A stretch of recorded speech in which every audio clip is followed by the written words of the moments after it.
Do you want an intro? You crack on, mate. All right, mate. Welcome back to episode number 23 of the Carp Chronicles podcast. This is a festive episode.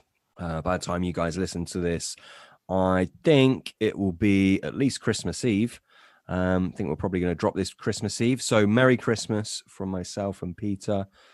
In this episode, we're going to basically summarize the year, talk about various different bits and bobs that's happened to us.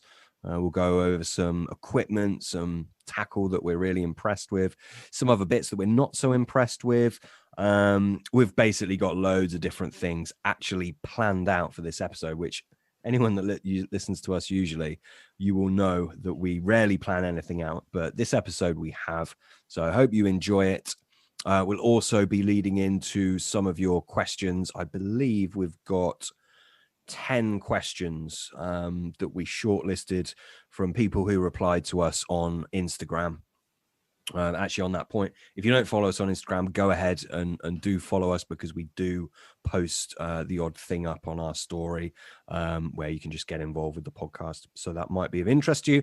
As well as that, of course, we are doing our mammoth giveaway where we're giving away tons of stuff. It's probably going to be around about 100 quid's worth of stuff. All you need to do is go and leave us a review on your podcast app. Anyone that leaves us a review will be entered into that prize draw.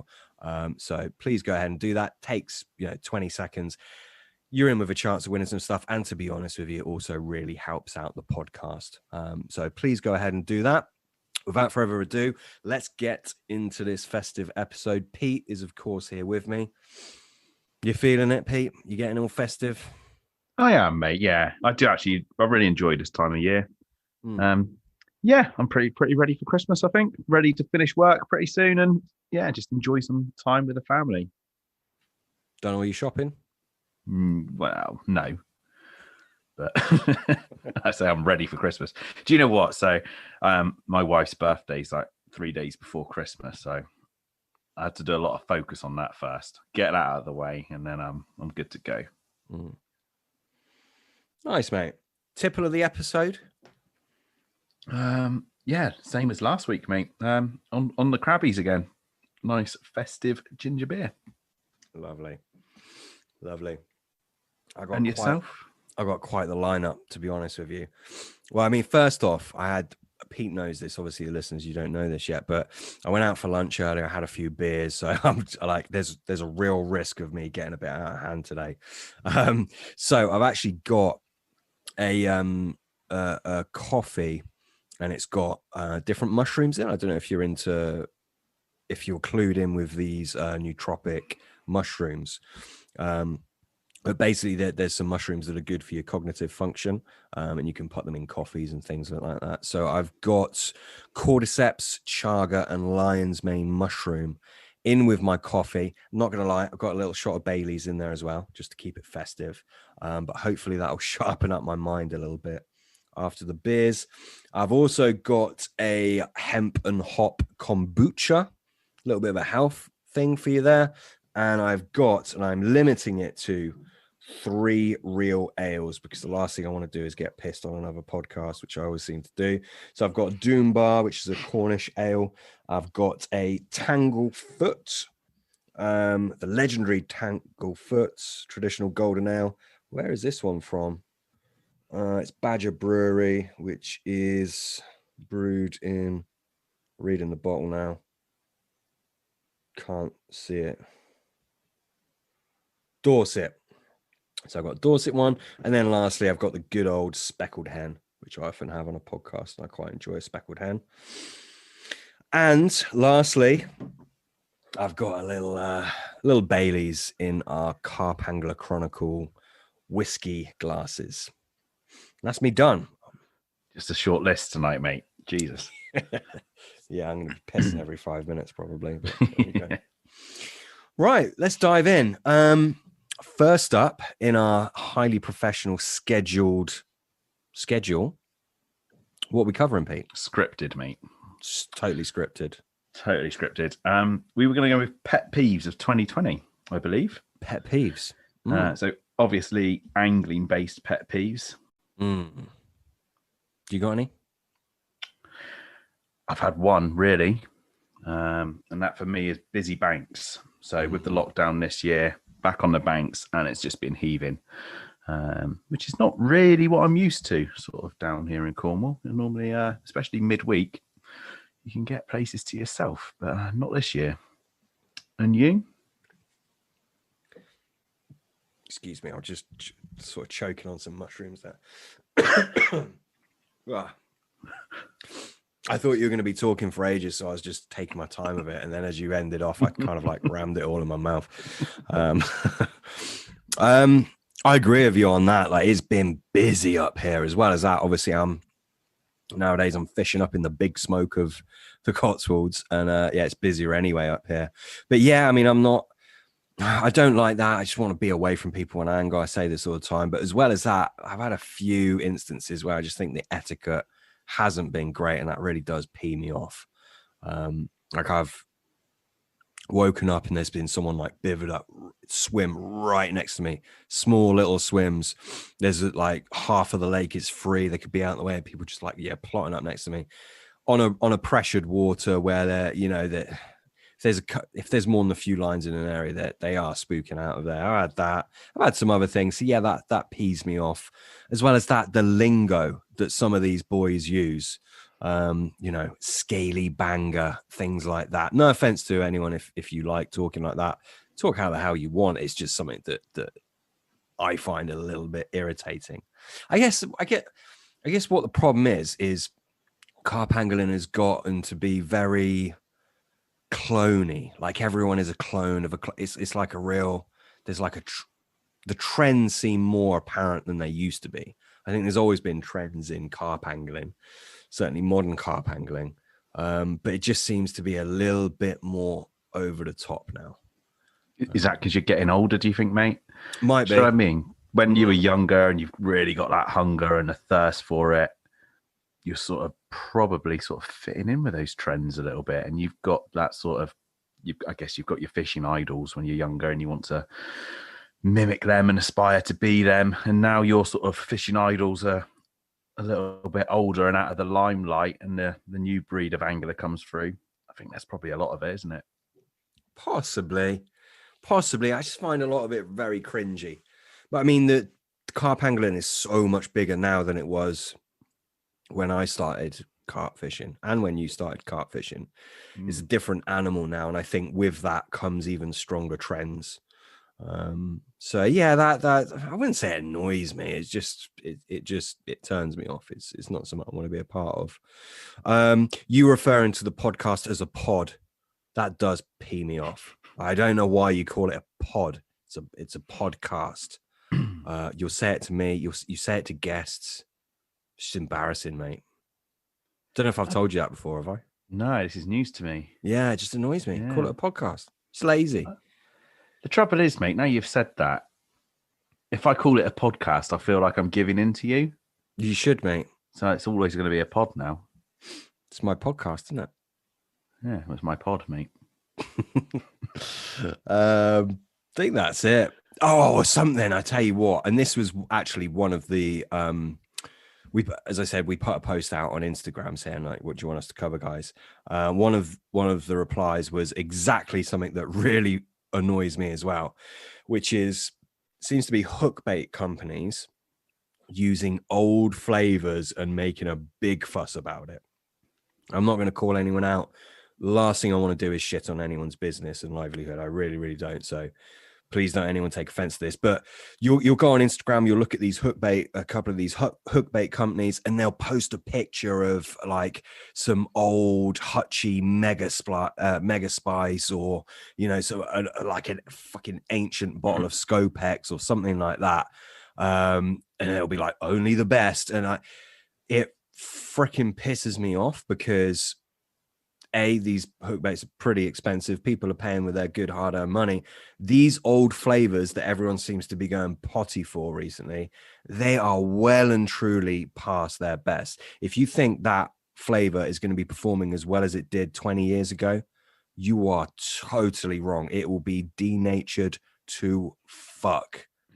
So it's just ridiculous. It is absolutely ridiculous. And these people are supposedly, intellectual bait men, right? That you'd presume that, wouldn't you, if they're making hook baits and you're spending your money with them. But they're just not. It's absolute shit. And it really pisses me off. Don't know if you can tell.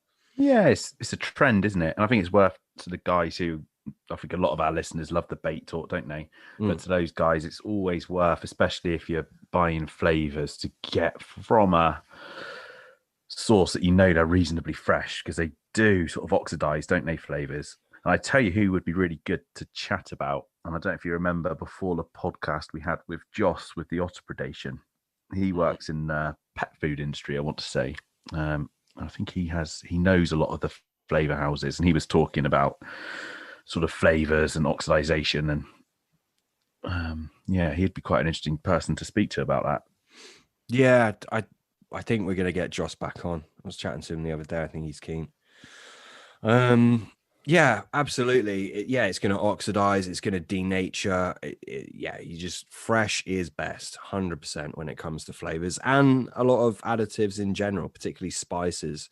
Spices are something that I'll really go out of my way to get the freshest batch of spices. But yeah, it's absolutely stupid. It's kind of quite annoying that these companies are flaunting this around and thinking this is all great because it's an old bottle, and it's just not.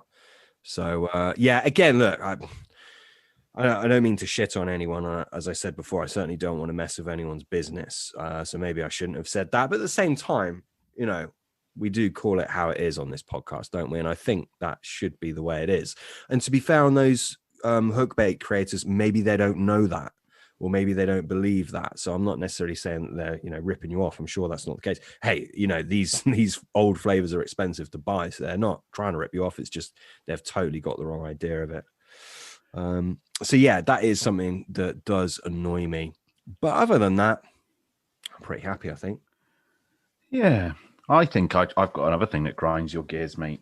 My gears or yours? No, yours. Oh, this is going to grind your gears. So I was scrolling through our Instagram, and I saw a Carp Chronicles podcast comment pop up with a crying faced emoji and a comment saying "Stop it" to the Angling Trust about some urban fishing. Am I right? This is grinding your gears, mate. Oh, I wrote "Stop it," but yeah. I'm with you, mate. You lost me for a minute. Again, that just goes into the trend thing, doesn't it? So just to clear it out for the listener, the Freshwater Angling Trust on their Instagram page, I think they're trying to be, hip and down with the kids or whatever it might be. They've put a picture of someone who actually looks like they're going off fly fishing because they've got a fly rod and some fly attire. They're in they're under a bridge with some like graffiti in the background, and the writing underneath it, the slogan's like, "Been enjoying our urban fishing" or something like that. And it's just like, fuck, come on. The angling, I don't know, it just seemed so set up, fake and scripted. And again, it just seems like they're trying to jump on the this whole urban fishing craze that was started about by Nash. Just seems fake. Anything fake and false, I just really do not like it. Sorry, guys. I know I'm sounding super negative here, and if anyone from the Angling Trust is offended, I'm sorry. But it just seemed absolutely ridiculous to me. Did you get that, Pete? Or not? I get it, mate, because I don't know. I understand, mate. So do you know what? So if you go back, probably, I don't know, was it like the first sort of like the urban sort of fishing films? I guess the first ones that came out, they actually sort of really drew my eye, and I really appreciated that. Now I've grown up in Cornwall, so I haven't got any sort of fishing like that. But my family all grew up in London. I go up there and there's like masses of water up there, and it's always been something that sort of like really appealed to me, having never done it. But it's got more and more popular, and I have to say I sort of stray away from it. It's not my scene, put it that way. And I know what you mean about the craze, but you can't blame the Angling Trust on the flip side, because you've got millions of kids, do you know what I mean, who live in the cities, and they're just trying to appeal to a younger audience and getting younger people fishing and interested in the sport, mate. So you can see why they would sort of take that route, but I can see why it pisses you off. I do. Yeah, I do get it, to be fair. Yeah, absolutely. I mean, I think now more than ever, they're trying to be more in touch with the angling community, aren't they? So it would make sense that they would do that. So yeah, I do kind of get it. I totally get it, actually. But I don't know. There's a real element of falsity about that. Yeah, mate. So should we put a little positive on it? Yeah, should we move on? Yeah, let's go for it. Flip reverse it, mate. Yeah. What have you used then this year? So 2020, that sort of made your fishing. It's really improved your fishing. Something you wouldn't go without now. Is there anything new this year that you've sort of? Yeah, but hold up, just before we go into that, something else that annoys me, actually. Sorry, I'm on a roll now. You overuse the sort of, and there's three words you overuse: sort of and like.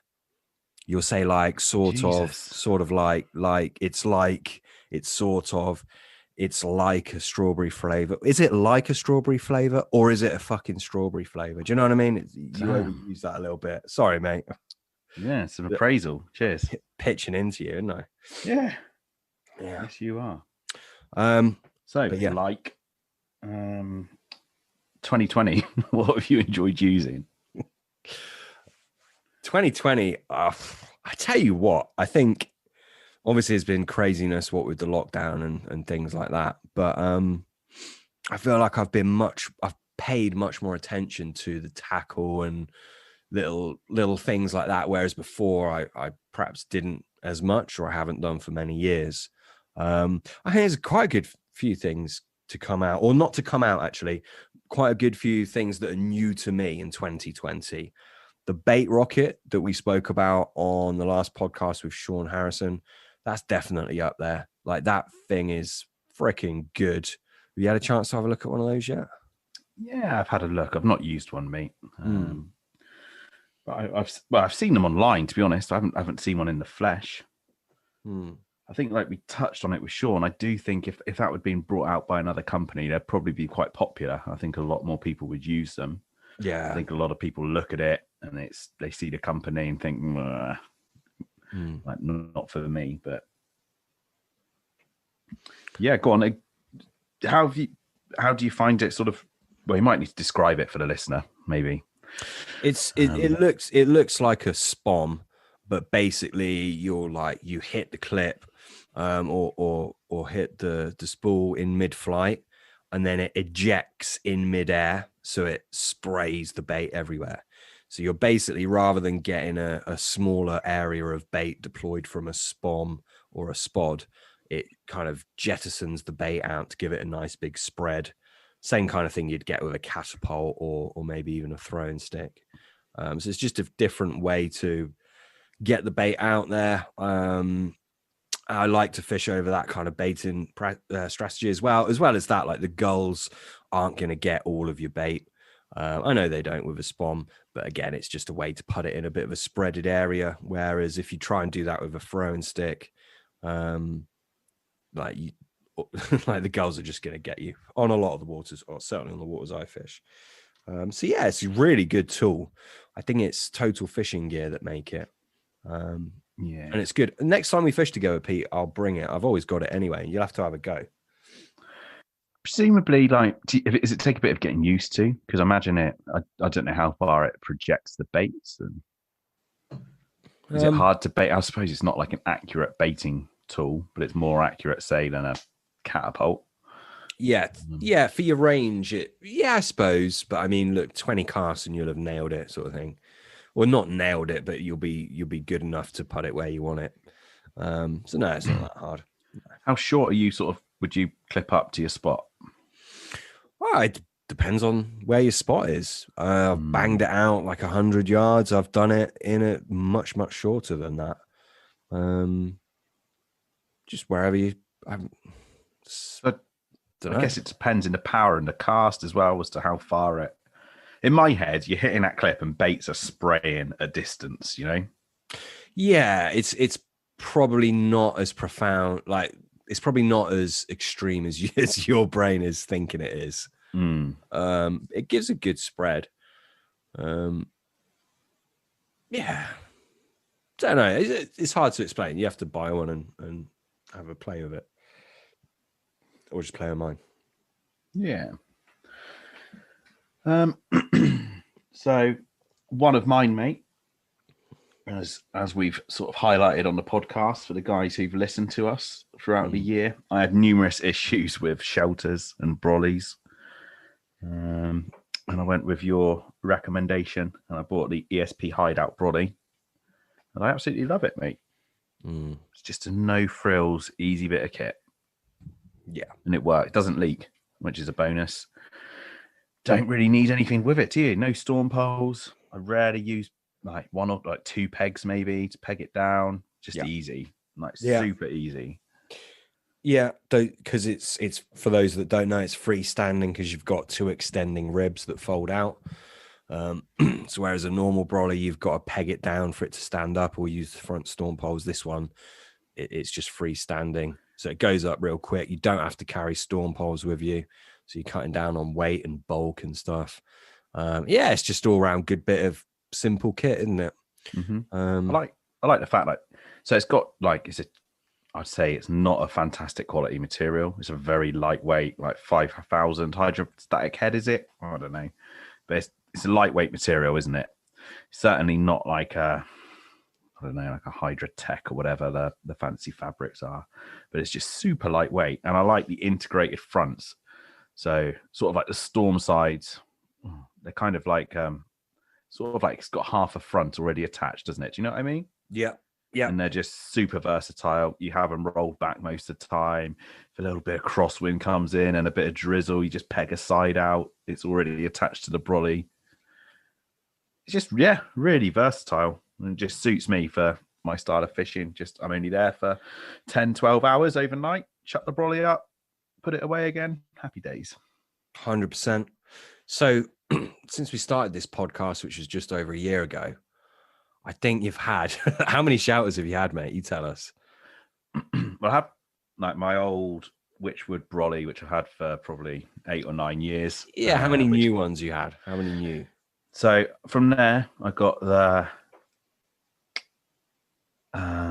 Tracker Tempest, like V2. Really good brolly. Basically, what happened, I actually really liked that. There was no need for me to get rid of it. The only reason why I got rid of it was because I got bored in lockdown and I think I needed my fishing fix. I started like selling and buying bits of tackle. And I bought, is it the Sonic Axis Bivy? It's very similar to I thought would be similar to the Tempest.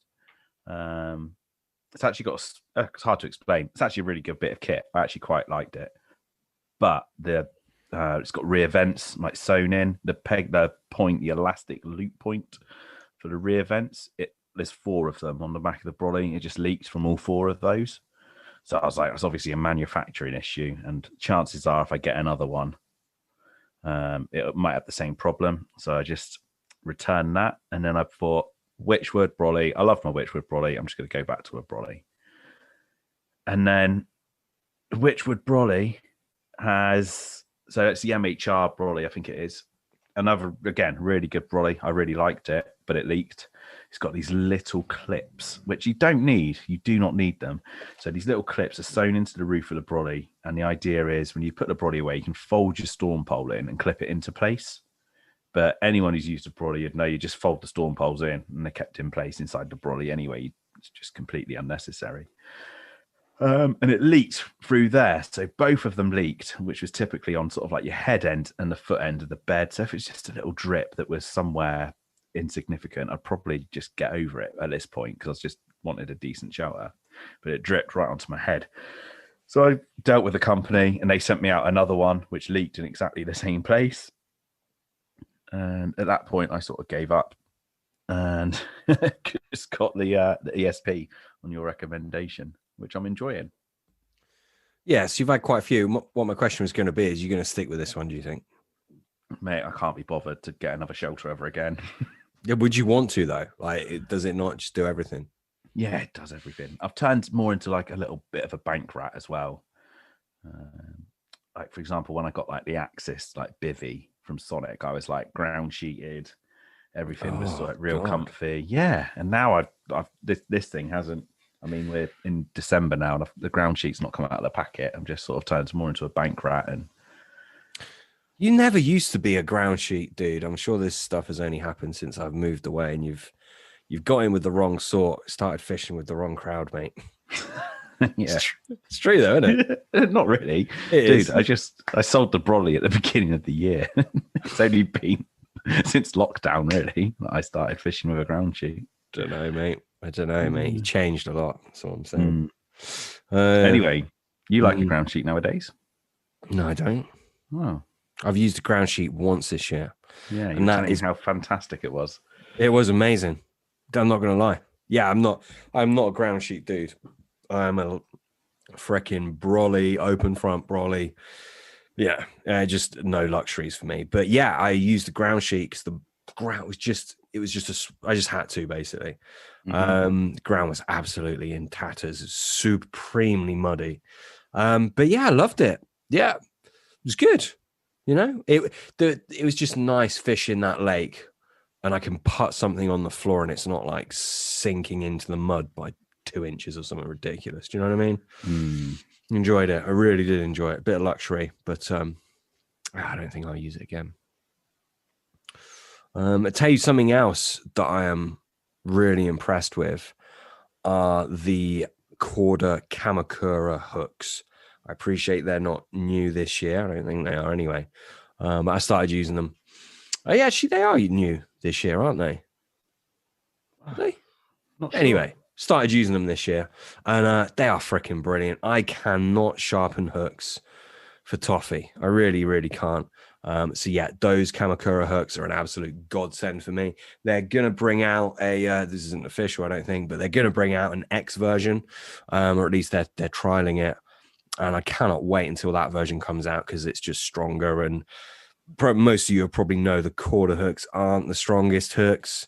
They're not my favorite patterns either, but I think a really, really sticky, sharp hook trumps that. So yeah, using them, loving them. Cannot wait for the beefed up, heavier gauge X version to come out.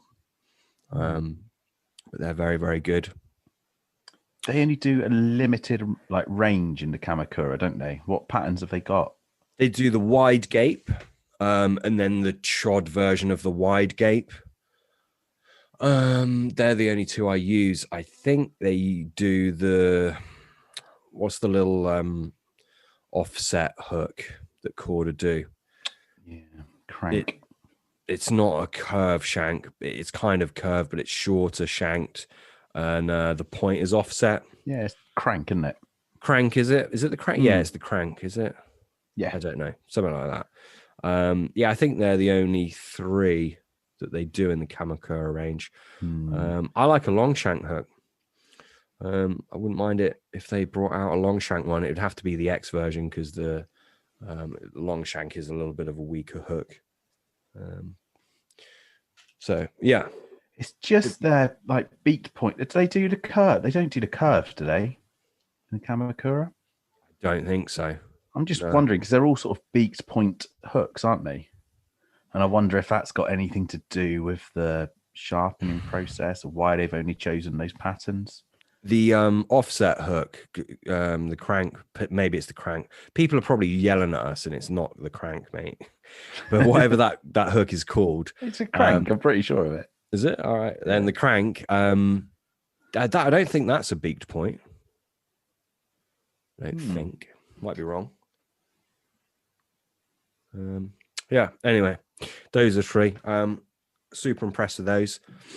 Can I go on to my next one? I will anyway. Something else I'm really impressed with, talking of, winter and being colder and ground sheets and the kind of thing. I got myself a really good quality fleece. It's made by a company called Mountain Equipment, which is a British company. They make proper hardcore mountaineering equipment, as the name would suggest. And this is I think it's called the Merino fleece. It's either the Merino or the Chinos. The Chinos is made by Montaigne, I think. Actually, I've ordered that one as well. Yeah, it's the Mountain Equipment Merino fleece, and this thing is awesome. It's super warm. It zips up high. It's not itchy or anything like that. It's really, really well insulated. It's low at the back. So when you're bending over, your ass isn't, sticking out, getting cold. Really, really, really impressed by that bit of equipment. It's a really, really good fleece. Yeah. That is something I need to up, is my sort of my winter clothing. I think we talked about salopettes, didn't we, on a podcast before, and you were talking about a onesie, which has made me, well, I found a onesie online, which I've got the wife to get me for Christmas. So I will do a little review on that when the time comes. But I've always thought I didn't want to get the salopettes and a thermal suit. I know it's warm, but again, my style of fishing, quite often I'm getting there late at night, set everything up, do my bits, and then, I don't know, mate, it's not long before I'm in bed, really. And I just think it's a lot of bulk, and I'd rather just wear some sort of like decent layers and some comfy clothing than something big and bulky. I don't know, it's just, I don't know, too restrictive. Yeah, 100%. And that's something else that I'm really impressed with is I got a onesie just to cut that draft out, that seam between your trousers and your upper body. You can wear as many layers there as you want, but you've always kind of got that potentially open area. And in the past, I've never really, I've had like a winter jacket and I'll wear thermals under my trousers and I might wear a few layers, a jumper, and then a warm jacket, but I've never really taken it much more than that. But this year I have, as I said, the fleece. I also use thermals, and I've got a thermal onesie as well, and it's good. It's very good. It's called a thermal onesie. It's actually quite thin. But yeah, I have my thermal onesie. I also have a thermal layer anyway, bottoms and tops. And then this fleece I've been using, and then a jacket and trousers on my bottom half, of course. Some good quality old Bracer socks, and I'm good. I'm toasty. I couple that with my Ski-Tex wellies, but they're not the normal Ski-Tex. They are Ski-Tex Light, and they're very lightweight and easier to move in. And that sees me toasty, super toasty so far. So yeah, I'm quite enjoying the clothing aspect, and figuring out where to put which layer with your thermals and things like that. Before I just didn't really give two hoots, but I suppose it's just getting a bit older and need to wrap up a little bit more. Feeling the cold more than I used to, that's for sure. Yeah, mate. Would you wear all of this at like one time? Yeah, literally like the Michelin Man, like lay it up. Well, not really, because on my bottom half, I've got the thermals on first, and then on the top, I've got a thermal top. These are very thin, like a thin thermal layer. Over that, I've got the onesie. Wow. That's quite a lot of layers, mate, already. That's 2 layers, Pete. Well, do you know what I mean? Like, once you get trousers on. That's 3 layers on the bottom. Yeah, that's a lot. In my mind, that's a lot of layer. Yeah, it's all about the layers, though, isn't it, if you want to keep warm? What's it like in bed, mate? I'm being serious. Do you not have a problem with that? Would you remove layers? Yeah, I do. Yeah, so I'll remove my fleece in bed, or I did do last time. Other than that, I'm good. Yeah, it's not that bad.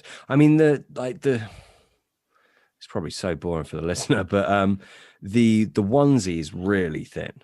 Like, it is really thin. It's just to trap that layer of air. And then you know what thermal, like, long johns are like. They're really thin as well, same as the thermal top.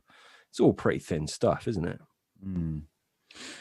So, like, if I wear long johns and just like a trouser, for example, when I'm in bed, if I've got both layers on, I find it really, if you like move around, I find it all the material sort of sticks and twists like around your body. Does that make sense? I can't get comfy with it. My latest sleeping bag I found really alleviated that. So my previous bag had like a fleece layer on the top and a fleece layer underneath. So it gives you no sort of sliding room, if that makes sense. Whereas this bag I've got now, which I think might be the same as your bag, mate. Yeah, you know it is. You recommended it to me. Yeah. So it's got like a slidey layer at the bottom. I don't know what material it is, but you can sort of move freely in it. And that's sort of, well, it's made a big difference for me anyway, with a little bit of bank comfort anyway. Yeah. So another little positive for me, mate, this year has been I lost my trusty, well, this is fairly recently. This is only been the last 6 weeks or so. My trusty Jag sharpening stone. So that's the black one, the coarse one. And I've got a replacement online. And for a file that costs probably £3 or £4 delivered, I think if you go on eBay, just type in, I think it's a 400 grit sharpening file. It's dual layered, so you've got like a rougher side to really sort of take the metal off the hook, and then it's got a softer side just to sort of neaten it up. And it's like a butterfly knife in that it's got a plastic coating. You fold it out, and the sort of like the blade comes out. That's been really, really, really good. I've probably sharpened, I don't know, 60, 80 hooks of it so far. And I can tell you now it probably won't last as long as a Jag file. But for value for money, it's a really, really fantastic bit of kit. And the other thing I've done is I used to always use my forceps, so you can clasp, because the forceps have got like the clasp, I guess, so you can close them and keep them closed. And I always used to put my hook in the back of the forceps to use as a vice. I recently actually just bought the actual sort of recommended like Jag vice, and what a difference that's made, to be honest. I would recommend that to anybody. If anybody's a forcep user out there, or if somebody thinks they can sort of hold it in their fingers and they're struggling with it, just get the vice. It's made a big difference. Yeah. I'm gonna have to send my hooks down to get them sharpened for you. What? Don't send your Kamakuras down, mate. They'll probably come back blunter. So here's a question: do you think you could sharpen a hook as sharp as one of those Kamakuras? I've got some Kamakuras, mate, and not every hook I can sharpen. Some hooks as sharp as them, but I can't sharpen every hook as sharp as a Kamakura, and it's really annoying, if I'm honest. They are bloody sharp. Is that? Do you think that's just a practice thing on your behalf, or do you just think it's just impossible to get them that sharp? Yeah, I definitely a practice thing. I've done a lot more of it, and I've spent a lot more time, honestly, since you showed me the Kamakuras. I was a bit like, shit. And it's sort of, I really focused more on my hook sharpening, because I was actually sort of amazed at how sharp they were out of the packet. There aren't any other hooks on the market that sharp out of the packet. I know the Nash do the pinpoint ones, nowhere near as sharp. Rubbish, aren't they? Oh, I mean, in comparison to the Kamakura, they're not. Well, let's touch on it. I wouldn't say they're rubbish, mate. I mean, the majority of hooks nowadays are pretty sharp out of the pack. I like Nash hooks. 10, 15 years ago, they're a hell of a lot sharper now. I like Nash hooks, don't get me wrong. I like that twister pattern. I really like that. But like the pinpoint, I was expecting them to be significantly sharper than their standard hooks. I didn't really think they were, to be honest. Yeah. No, probably not. No. There we go. Tell you what does intrigue me, and I know it's got a lot of hate online, and I saw it, and I was just like, I saw the device and I saw the price, and I was like, it's just ridiculous. What is the matter with people? But again, so since really looking at the Kamakura ones, you can see how much material they're taking off the hook, right? And that's sort of what I've mimicked now in my sharpening. So more so than focusing purely on the point, it's taking a lot of material and flattening like a surface of the hook right off.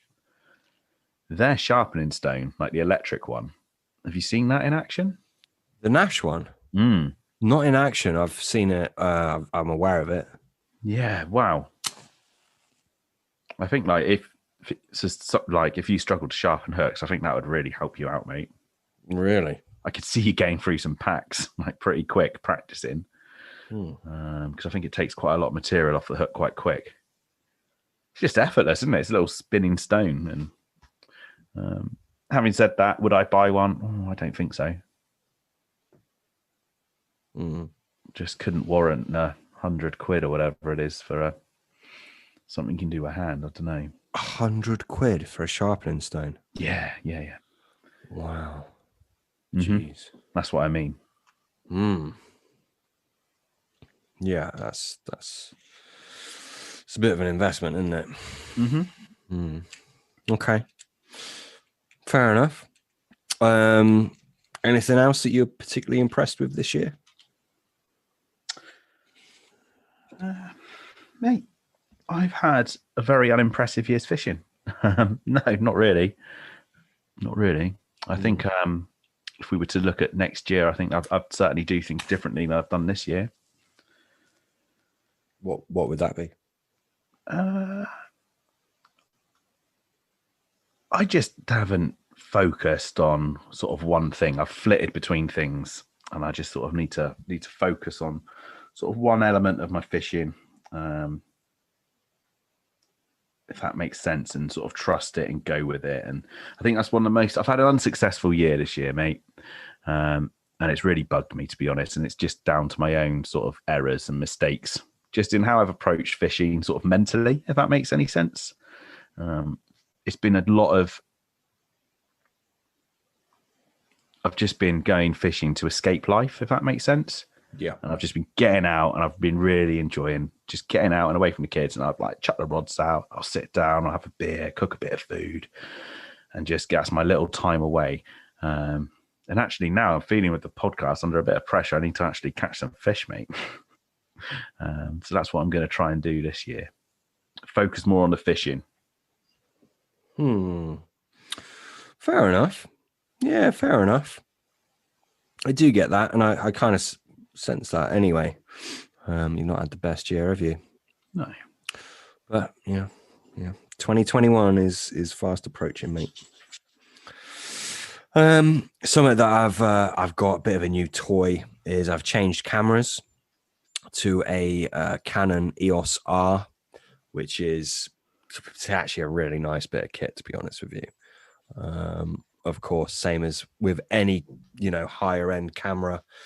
Some people will say, oh, well, there's this fault with it. It's not as good as X. But yeah, I'm actually really impressed with it and really quite enjoying that. So that's a nice new thing for me in 2021. In 2020. As well as that, I've moved over to braid.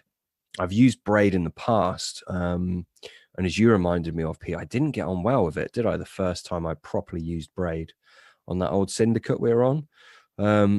But I'm using it now, and I just can't see myself going back to mono. Like, I really, really can't. I think you'd enjoy it as well, Pete, because I know you suffer with line twist, and I know it's something that really annoys you, isn't it? I'll be honest with you, mate. I haven't. Just line twist this year for me has been one positive of fishing. One, because I've not caught hardly any fish. That's probably helped. Yeah. But I've always struggled. But I bought new budget reels. So I've already spoken about this loads of times in the podcast, but I use 10-foot rods for the bulk of my fishing. And I bought the Akuma. I can't remember what they're called. Akuma Inception, 6,000 reels. And for a budget reel, mate, they are absolutely fantastic. And I have lost a lot of my twist problems. I really have. Yeah, I can't speak highly of them enough, to be honest. Yeah, coupled that with I've changed my line as well. So I had been using like the Nash Bullet line. For years, I'd use it as their diffusion mono. Yes. Yeah. I put you onto that stuff years ago. You did, yes. I remember when it was to do with the leaders. You were a big fan of those leaders that used to just disappear in the edge. And I used that mono for a long time. And then they've discontinued that. And I think they've rebought out the Bullet, which is like the next best thing in line. And I used that for a year or two. And then I've used the Gardner. Is it the CM90? No, it's Berkeley. Not Gardner, Berkeley, yeah. What a mono that is. I used it. I was on for ages the Gardner GR60. And then I moved over to that Berkeley Connect CM90, the green one. And I put you onto that line as well, mate. You did. And yeah, it's good, very good. For mono, I think that stuff's good. I really do. But honestly, mate, braid all the way for me. Not for the twist issue. I just mentioned that because it's relative to you. But just the fact that there's no stretch in your line. So I've just joined I've got a ticket just for winter on One Water. I can't fish it for a full ticket because it's just, anyway. But I managed to get a winter ticket, which I was very, very lucky to get. And you can't use braid on this water. So I've had to go back to mono. I'm using the Berkeley CM90.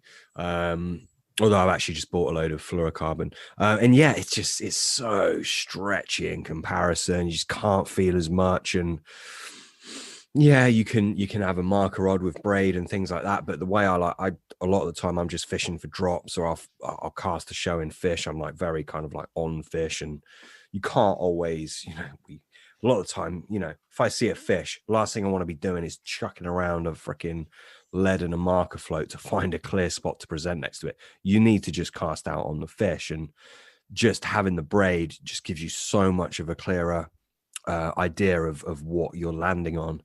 And then, of course, bite indication is just so much clearer. I like to fish with slack lines, but I don't like the shitty bite indication that they bring. And obviously with the braid, a lot of that is taken out because there's no stretch. And yeah, I'm really loving the braid, and I'm really disliking going back to mono. It's got to be said. So yeah, I'm a braid man through and through now, and that is something that's been new to me this year. As I said before, I tried it years ago, didn't get on with it. Absolutely loving it now. And something that has been an absolute game changer is telescopic ladders. So if you have a look around Screwfix catalog or where have you, you can get these ladders which are telescopic. So they pack down very small, obviously, and then obviously they extend, and you can pop them up next to a tree and get a good vantage point, a good look into the water. They're a freaking game changer. Obviously, you got to find the fish when you angle. You really, really do. Climbing trees is very, very important. Not all trees are climbable, especially not now I'm getting older and fatter. And these telescopic ladders have really, really made a big difference in my angling. So I would recommend those to everyone. They take up about the same amount of space as a folded chair, but are definitely going to catch you more fish than a chair will. Yeah, I found that fascinating, to be honest, mate. Is that something you've seen other people doing? Is it something that you were just getting frustrated because you couldn't get up the trees and you just thought, like, fuck it, I'm just going to buy a ladder? Well, yeah, I've fished waters before where there's been, proper ladders there, not unfolding ladders, which just stay. In fact, you have as well, Pete. We've fished those waters before. I don't know. It's just an obvious thing to do, isn't it? I've never seen anyone else do it. No, it made me laugh when you first sort of sent me a photo of your ladder up a tree. But yeah, it makes perfect sense, doesn't it? Literally makes perfect sense. Yeah. And it's like, it's not a lot of bulk really on the barrow, is it? No. Yeah, like you've seen my car. It's not exactly, it's not, like a freaking huge thing with loads of space. They just stay in my boot. Don't take up hardly any room. They fit in my boot for a start, which is a plus. But even for baiting up, walking around a lake, just chuck them under your arm. They're lightweight. Mm-hmm. And it's genuinely a really, really good idea. Yeah. 100%. So those are something that I would really recommend to anybody. As well as that, I mentioned earlier about the mushroom I was drinking, which I've been into for years, to be honest. But Four Sigmatic, this is a company that blend instant coffee, which I'm a bit of a coffee snob. I'm not usually a fan of instant, but they have instant coffee with different mushrooms, so chaga, reishi, lion's mane, etc. And they're basically these little sachets, individual single serve sachets, It's rare that I'll have a hot drink on the bank now, though it's getting a bit colder. I'm starting to have them. Just take a few of these little sachets, massively cuts down on if you wanted to make like a proper coffee on the bank, you got to take, a lot more stuff. These just little sachets go in your kit, don't even notice they're there. And then they're going to give you a really tasty beverage. But as well as that, as I said before, they really do help you stay focused and kind of, you just feel cognitively more efficient. You feel on the ball. So those are really, really good. So convenient, small to pack, and you're going to have your wits about you if you're off stomping around the lake trying to find carp. I'm going to bore the listeners with this, mate. Sorry. Go on. Can you taste the mushroom? The one that I have, which is I think their focus range, which is the one with lion's mane and chaga. I'll be honest, in the sachet, they're not super high amounts of lion's mane and chaga. I actually have lion's mane and chaga separate than that. But anyway, we won't go into that. But no, it doesn't taste mushroomy. It kind of tastes like burnt toast, but in a good way. It's actually really nice. It's actually genuinely a nice taste. It's funny you say that because I've recently got into, it's like a matcha, but with like a toasted rice, a tea bag. And a burnt sort of rice flavor of the matcha. I don't know. I really like it. Most people think I think it's quite an acquired taste, but that sort of burnt, sort of savory taste, I'm really into. Yeah, try the Four Sigmatic, mate. You can get them on Amazon. They are £8 something for 10 sachets. Is this the same company that sort of, like Joe Rogan, sort of spoken about it a lot, and I think there's probably like a sponsor to his podcast? I don't think Joe Rogan, it might be, but I first heard about them probably 4 or 5 years ago from Tim Ferriss podcast. I haven't heard them on the Joe Rogan podcast. I tell you what, though, actually, Joe Rogan, he has spoken about the Laird Hamilton turmeric creamer. Mm-hmm. I have that. And in fact, I didn't say that. This little coffee blend with mushroom in, I actually had some of that coffee creamer in it as well. It's called a coffee creamer. It's basically powdered MCT and turmeric. I think there's a few other things in there as well, but it's all natural, good quality, healthy stuff. I had a bit of that in there. That's been mentioned on Joe Rogan podcast, but I don't think the Four Sigmatic has. I might be wrong. I don't really listen to it that much. So there we go. That's the mushroom coffee covered. Definitely. And lastly, just new bait developments, new things I've been tinkering on. Some old hook bait recipes. I've put a bit of a modern twist on. Added some things in there, which probably not going to go into. And yeah, I've been enjoying my bait tinkering. I've been having quite a lot of success with it. And I think that's pretty much it for the new things for me in 2020 that I've been impressed with. Yeah. Mate, it's a substantial list. Yeah. That's good though. Do you know what I mean? You've learned a lot this year. You've sort of tried new things. And is there anything you'd say you've tried and thought, nah, actually, waste of time? Few things. I've had the my eternal dilemma of a squeaky chair. I spoke to you about that, haven't I? No. Do you remember that chair I had? I had it for freaking years. It was like the seat was in place with a rope, like the frame had broke. Do you remember that? Yeah. I had this battered chair for years. It was honestly tied together. It was held together with rope. It was, people would probably these days probably say it was super carpy, wouldn't they? But it was just this battered old thing that I took everywhere. Anyway, like it has had its day. So I got another chair, which was a Witchwood low chair, something like that. I like low down chairs. And when you sit on it, it is so freaking noisy. In fact, I didn't buy this year. I bought it a couple of years ago, but it's super noisy. You know, when you're fishing close in the edge, and you've got to think that chair is obviously on the floor, and that's like really loud, not squeaking noise, but kind of that kind of thing. That's going to transmit through the bag. It's 100% going to alert the fish to you being there. So I did not like it.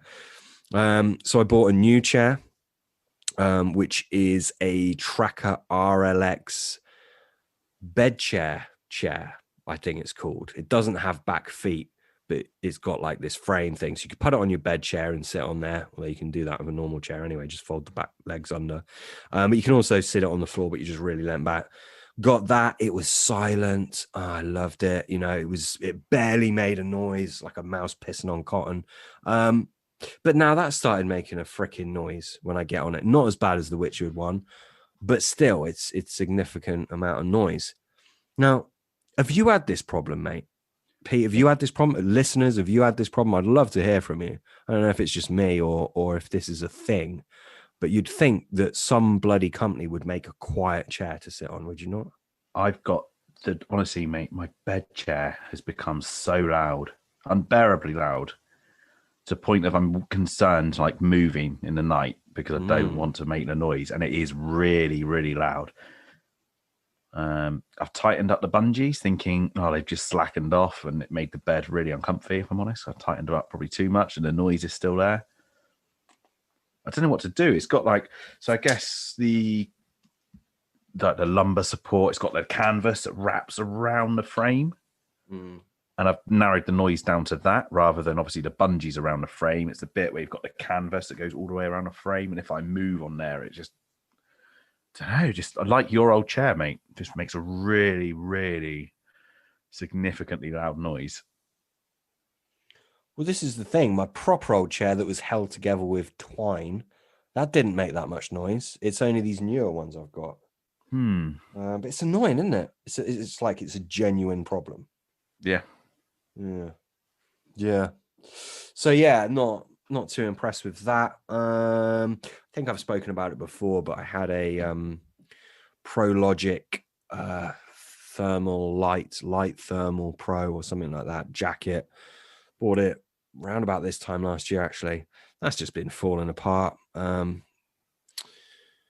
Messaged them and said like there's an issue with it, or it's covered by warranty or anything. It was basically just a no-go. Oh, you got to take it. They just weren't very helpful at all, basically. So that was pretty crap. Apart from that, I'm pretty happy with everything, I think. It's a good insight for the listener anyway, into who Sam is. Do you think? Yeah. What? Oh, what do you mean? Why? You've really opened up about your fishing and what you use and your little ditties. Yeah. Something else, actually, I'll tell you. Now I'm on a roll again. Those little hook kickers these like pre-made kickers that you'd put on the end of your hook to have the line coming off the hook at an angle. So instead of using shrink tubing, these are pre-made. Love the idea. It's easy. A lot of time I don't have a kettle with me when I go fishing. So it just solves that issue, although you can actually use a lighter with shrink tubing. Those things are as great as they are. I find them an absolute bugger to get on the hook. I use big hooks, as many of you listen to me will know that. Many of you that listen to this podcast will know that I use big hooks, and they're an absolute bugger to get on there. So I wish they would make those in a bigger size. They do them in multi sizes, don't they? Yeah, I get the large quarter ones. Yeah, and I use the quarter ones. Do you know what? So I saw a video at some point of somebody using them for like a Ronnie rig. So instead of shrink tubing the hook to the swivel, they're just using a kicker. And like you say, in that situation, is an absolute nightmare. And you pretty much have to cut the hook off because it never slides back off the clasp of the swivel, if that makes sense. So that's just ridiculous. But I don't have any problems using them on a normal sort of setup, mate. They just sort of slide over the eye of the hook. Yeah. You use smaller hooks than me, though, don't you? 6s and 4s. That's gone down. It used to be like 6s and 8s. just to be honest with you, I was sixes really. Yeah, I've started using fours a lot more. I've been fishing with pop-ups a lot more as I've been, well, tinkering with pop-ups and things, and use a bigger hook with a pop-up, and that's just sort of gone across onto bottom baits. But yeah, I don't have a problem putting over the eye of a hook, mate. I reckon it's because you started fishing with me again. What's that? Bigger hooks. You Just do this, mate. You really do this. Yeah, I I've use years. a big hook for a pop-up, mate. I don't have a problem with it with a pop-up, but a bottom bait, I very rarely. Unless I was using a big bait, I wouldn't use a small bait and a big hook. Not on the bottom, anyway. I mean, I know neither of us are particularly proficient with zigs, but let's say you're fishing with a zig. What size hook would you use then? I'd probably use an 8, mate, or a 6. Well, I'd use an 8 probably, mate. I'm not a zig angler. I'm really not. Yeah. Yeah, fair enough, mate. And yourself? But do you feel that hook sizes have got? I don't know, mate. I look at hooks now, and I'm telling you, like a size 6 hook. Oh yeah, isn't a size 6 hook of yesteryear. Do you know what I mean? No, absolutely. Do you agree with that? Totally agree. Yeah, They've changed. Yeah, totally. So I think that's got a lot to do with it as well. Yeah. No, I agree with you. They're definitely not what you'd think, are they? Like you look at a size 4 and it's like it's like a bloody 6. Do you know what I mean? Literally. I don't know if it's happened or if it's just a getting old thing, and I don't know. No, I think there's been a switch. I really do. Yeah. And I guess it's, I don't know, you watch a lot of media content, mate, or I certainly do. And I think there's a general trend of sort of bigger hooks nowadays, isn't there? So do you think? Yeah, I do. Yeah, definitely. Really? Sort of like, yeah, definitely. Sort of, you see a lot of content as well with people who design their rig with the hook to balance the pop-ups. You know what I mean? So they can just use a rig and stuff and a hook and a swivel. Say if they're using a Ronnie rig out of the packet, and it'll balance that pop-up straight away. Oh yeah, fair enough. Yeah, I suppose. Yeah, I remember when, to me, a size 8 was a big hook for me. I was used to 10s, 12s. Like that was the norm for me. That's unheard of, isn't it? Nowadays, I don't see many anglers. I don't really look at their rigs, but I don't think it's common now. But yeah, that I would be size 12 or quite often a size 10. That's what I'd use. Size 8 was like, I'm bringing out the big guns here, you know? And I just wouldn't use a size 8 now. It's just too small for me, I think. Even for zig fishing, I'm size 6. So yeah, times change for sure. Another thing as well is you use, so for example, with pop-ups, I pretty much exclusively use a bait screw. Now you use sort of like a smaller hook with like the bait screws are pretty, like it's a lot of metal work really, isn't it? And I think with a bigger hook as well, it almost just balances it out. Yeah. I think that's probably another thing as well. You wouldn't have a big bait screw. Well, they're not big, are they? But imagine a bait screw on a 10. Well, I mean, or say a size 8, even that would just look a little bit. Yeah, I mean, like a little micro swivel and some floss, or yeah, I don't know, mate. I don't know. The thing is, I think it's ridiculous choosing the size of your hook to be dependent upon how you attach your hook bait. It's ridiculous. Well, yeah, you know, you need the right size of hook for the fish, the way you're presenting it to them, and your bait to a degree. You know, I wouldn't change it just so I could use my bait screws. That is ridiculous. Yeah, nor would I. I'm just thinking about it as I'm talking, mate. All right, let's move on, shall we? Have you got any little, this is what I wanted to ask you, any new kind of hacks you were mentioning about your bed chair. I'll give you an example. You mentioned about your bed chair and you like tightened up the elastics in there. I think this year I put zip ties in place of my elastics for my bed chair to make it harder and to cut down a little bit of weight. I did that because I've seen it before, heard it before, forgot about it. But it was in the first lockdown, ESP did a post about it, and it made me think, yeah, I might do that actually. I've seen that before, and I did it, and I like that, and I wouldn't change away from it now. Have you got anything like that, mate, that you've brought into your angling? Doesn't even have to be this year. Just any good hacks that you could share with me and the listeners. It's not a hack as such, and I probably should have commented on this, I guess, on the previous section, but I've really tidied up my tackle so I don't have as much loose stuff. I just used to have my tackle box in my bag, which have everything. Do you know what I mean? Mm. Whereas now it's got all the packets and all of that, and I've got rid of all of that. And I bought like a little tackle safe. It's a copy of the Corda one. So I've just got everything neat and tidy in there. So anything I need to sort of like make up a rig, there's just a few of each of the little bits. I'm not carrying all the plastic, and I've just got a lot less clutter. So I'd definitely sort of say that.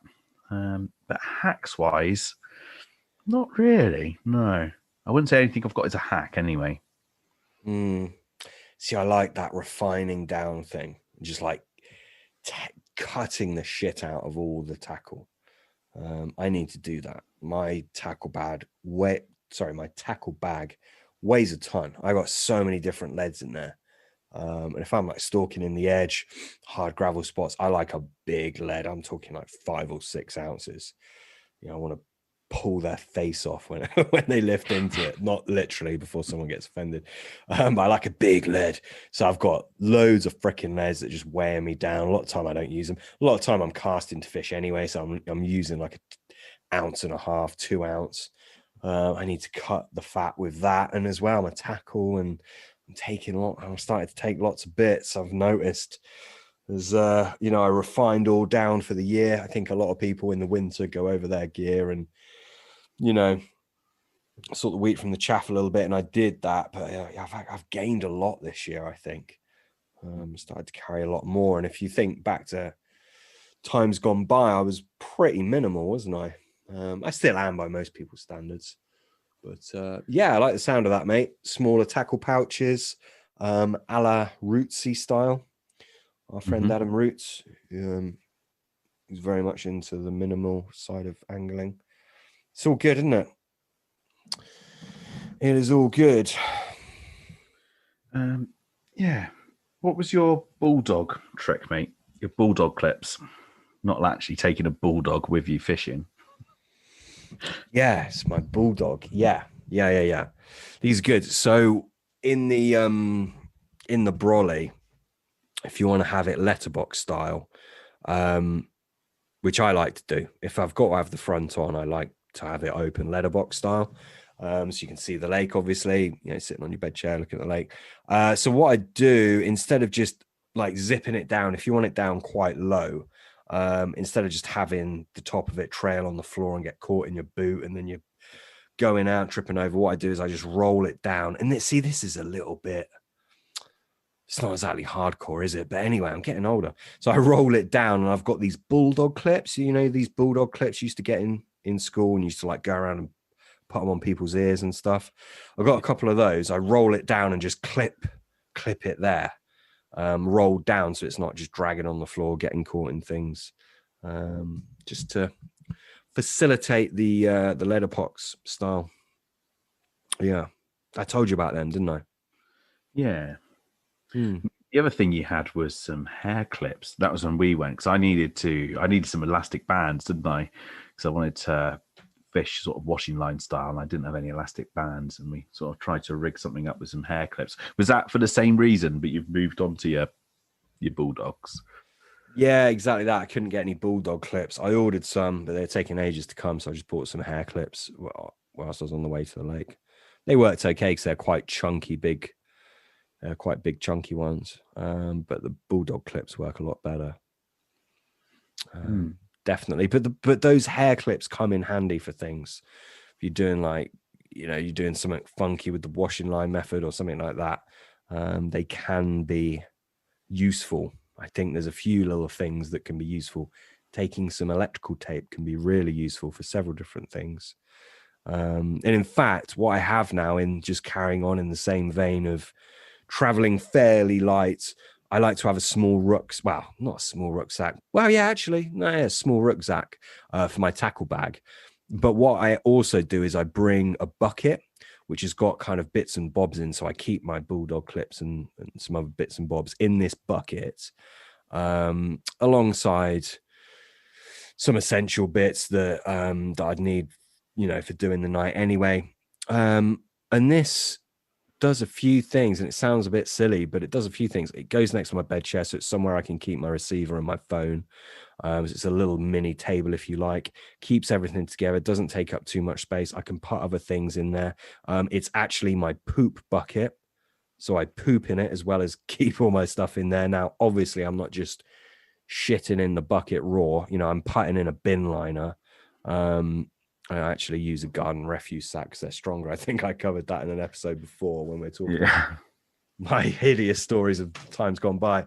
So yeah, this bucket is my poop bucket. It's my bits container with all my bits and bobs in that I need, battery backup chargers for my phone. And it's also a little side table. So that's good. I'm actually really enjoying my little bedside bucket / poop bucket. You're not a poop bucket guy, are you, Pete? Mate, my sessions are so short, I rarely need to shit on the bank. But yeah, if I was doing a long session, definitely I'd poop bucket. It's better than just sort of like trying to, I mean, we've all had a bag open on the ground, or on the ground sheet, trying your best to aim it in. It's never pleasant, is it? No. You need a bucket, mate. You need a bucket. I think my worst incident was trying to sort of tie off a bag to the side of the bed chair, and do you know what I mean? Like balance one cheek. Oh my God, really? The bed chair, yeah. How did that end? It's just stressful, mate. It's not a nice poo, is it? Okay. Yeah. What about your like cooking bits and stuff then, mate? Do you, because I know recently, now it's winter, you started like cooking and things on the bank. So I always used to have my bag, and I used to pride myself in, I've got everything in one bag, goes on my back, and I can do sort of one trip from the car. Everything is in there that I need. And I've recently sort of took out a lot of my cooking stuff, because if I'm not going to be using it, what's the point in taking it with me? Yeah. And I've recently bought myself a little brew kit bag. It's an insulated bag. It gets my stove, like my cup, my little kettle in there. I can get my Ridge Monkey in there. Everything for my cooking all goes in this bag. Perfect. And then if I'm doing like a longer session and we go on a social, whatever, I can put some food and stuff in it and take my cooking stuff back out again because it's insulated. So that's one of my little hacks, I guess. It's just sort of tidied up my gear. And I've just got the option. I take it or I don't take it. It can stay in the boot of the car and it doesn't sort of weigh me down. Yeah. So what are you doing for your sort of like your cooking bits? Yeah, well, I cook with gas, so I've got my little gas thing. I just get the small ones. I don't get the big ass ones. And I've got my cooker that screws into that. And what I have, I think I said this on the last podcast with Sean, actually. I don't make tea or anything like that on the bank now, although sometimes I'll do a mushroom coffee. But anyway, I've actually got this container type thing that I would use as a kettle if I needed a kettle. I'd also use it as a pot or a pan. It's made of titanium, and inside that I can put tea bags. If I need tea bags, I can actually fold up one of those soft food pouches. It's by a food company called Look What I've Found. You can get them in Waitrose. And they're basically this, it's like a can of chili con carne, for example, or chicken stew. Instead of it being in a aluminium can, it's in a plastic pouch. So it's obviously more transportable, less lighter, etc. So you can fold up one of those and put it in there. So yeah, I just try and keep everything in there as much as possible. If I don't have that stuff in there, then I can actually fit my cooker in it. So it's so it's much more small and efficient. But yeah, now it's getting cold. I am cooking, so I am taking that, and I'm just using a good old Ridge Monkey. And I've started cooking pies. I've just had a little bit of a penchant for different pies, which I get, and I cannot remember the name of the pie company, but they're these small pies. They do a Cotswold venison one, which is very nice. They do a pre one. They do a few really nice pies, and yeah, I just bang that in the Ridge Monkey, pop it on. It warms up your brolly, and it's just nice to have a bit of hot food in this cold weather, isn't it? Have you got the neoprene sort of case for your Ridge Monkey? No, I've not. No. So mine came with a neoprene case. So get this, freezing cold. You can cook your dinner, slide the Ridge Monkey into the neoprene case, take the handles off, hot water bottle. Oh my goodness. Life hack. There you go. Genius. Yeah, it is, isn't it? That is Keeps the heat for freaking ages as well. But there is the metal bits that stick out, dangerously hot. You got to be careful. But yeah, it's good. Yeah, I was going to say that's a hazard. Yeah, that is a potential hazard if you're putting that in your sleeping bag. Mm-hmm. And the other one with a Ridge Monkey as well is if you're cooking something like a pie, for example, you've got that on a low heat, you're cooking it for quite a while. Get your kettle with your water, put it on top of the Ridge Monkey, and it really warms the water in the kettle, and then you can just pop the kettle on for a quick boil once you finish cooking your pie. Nice. Something else I've started doing is buying a cheese sandwich and then making a toasty in the Ridge Monkey. Yeah, it's pretty standard, isn't it? I think. Yeah, it's pretty standard, but amazing. Yeah. You can't actually beat it like a toasty. It's just completely right, isn't it? Well, I don't know. My girlfriend makes these toasties at home, and they are honestly hard to beat. I don't think you can make them in the Ridge Monkey. No, I don't think so. No, I don't know what she does in there, but some magic. Yeah, it's pretty good. Talking of hot water bottles, I tell you what I do. It's getting a little bit crass. Might have to edit this out. Tell me if I'm going too far. But if you urinate into a bottle, so say it's in the middle of the night, it's bloody cold. You don't want to get out your sleeping bag. I knew you were going to say this. Yeah, it's just easier to have a little bottle or a big bottle. Just unzip your bag, flop your manhood out, pop it in the bottle, pop the dip in the bottle, pee in the bottle. You haven't got to get out of bed, convenience. And then obviously screw the bottle up tight. Then you've got yourself a little hot water bottle, and you're reusing your heat from your urine to heat up the innards of the sleeping bag. It's a good hack, mate. Yeah, I wouldn't do it. Why? I'd have to be really cold. Why? I don't know. But do you know what, mate? Surfing, I'll happily piss in a wetsuit. 100%. Yeah. Yeah. And I'd take great satisfaction from that because it is an amazing feeling. Look, for all you listeners I couldn't do that. All you listeners that are like, oh, it's disgusting. Listen, the urine is contained within a sack anyway, which is in you. All you have done is put it into another sack, and it's the same thing. It's your urine is in a contained container. What's the difference? There's no freaking difference. Yeah. You know? Yeah, mate. Swiftly. That's my take on it. What have we got next? Yeah. If you just sent me a photo of a joss stick. No. No? No. It looks like a joss stick. It's not, mate. No. What is it? Joint? No, it's not a joint. Yeah, it is. It's not. Yeah, it is. It isn't. Mate, it's ridiculous. Looks like you've gone out in the garden and found a twig. Yeah. It's actually Palo Santo. Google it. Nice. Anyway, leading on, fuck ups of the year. You had many fuck ups, Pete? Yes, I have. When I was really struggling for a fish, I woke up to a bleep at about 4 a.m., very sort of bleary eyed.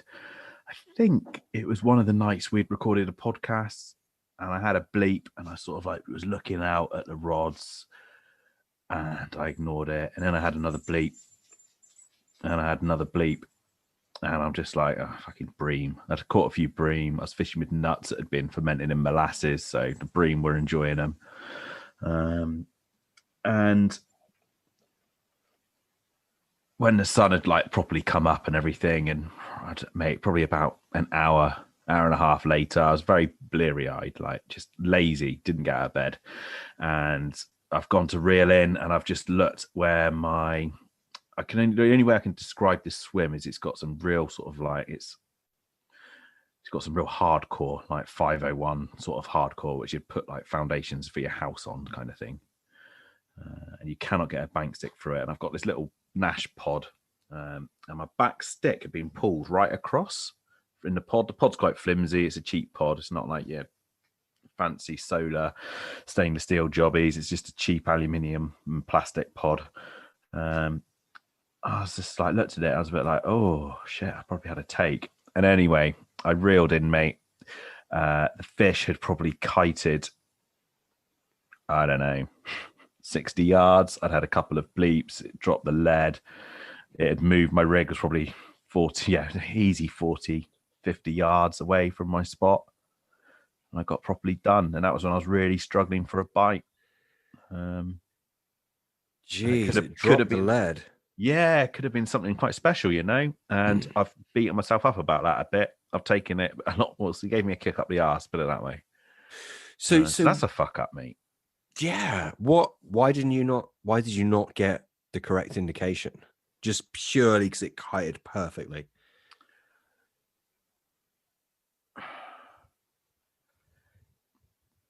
I think I probably did get the correct indicator. I think I probably got a bit of a savage take. That's why it sort of dislodged the back stick. Now, it's not a secure pod anyway. But if I was any other time, I would have been on it. I just don't know, mate. I fucked up. Very frustrating. Yeah, that is it. That could have been a nice fish from there as well, couldn't it? That particular water. Oh well. So I learned from it anyway. Yeah. Yeah, definitely. And what about yourself, dude? I've got another fuck up. When you asked me the question, two came to my mind, and now I've forgotten the other one. So if you go through something, I might remember my second one. The only thing for me is just not doing my homework properly on a water. So I joined a big water up here on the Cotswold Water Park, and it used to, it used to have good form, and it used to be, highly regarded, and it could have been a fantastic water. It had some fish in from Ashley Pool. Anyone that's, up on the older, what they'd call old school angling will obviously know Ashley Pool. It was up there with, Redmar nearly and that kind of thing. So yeah, had some of those fish in. Anyway, this water could have been fantastic. I got a ticket for it, got a yearly ticket. I got a season ticket, whatever you'd call it. So I got a ticket for it. And yeah, it wasn't the great water I was kind of expecting it to be. It'd basically been stocked with some fish that it shouldn't have been stocked with, which messed it up a little bit. It's got all kinds of issues basically. And that was a bit of a disappointment. And to be honest with you, it was because I just didn't do my homework as well as I thought I did. I thought that the fish in there were a lot more than they are in reality. So yeah, apart from that, I don't know, mate. Tend to forget my fuck ups and just focus on the glory bits. But yeah, I'm sure I've had plenty baiting up areas that have, people have seen me baiting and then people have moved on it and caught fish. That's definitely happened this year, but that probably happens to me every year, to be honest. Other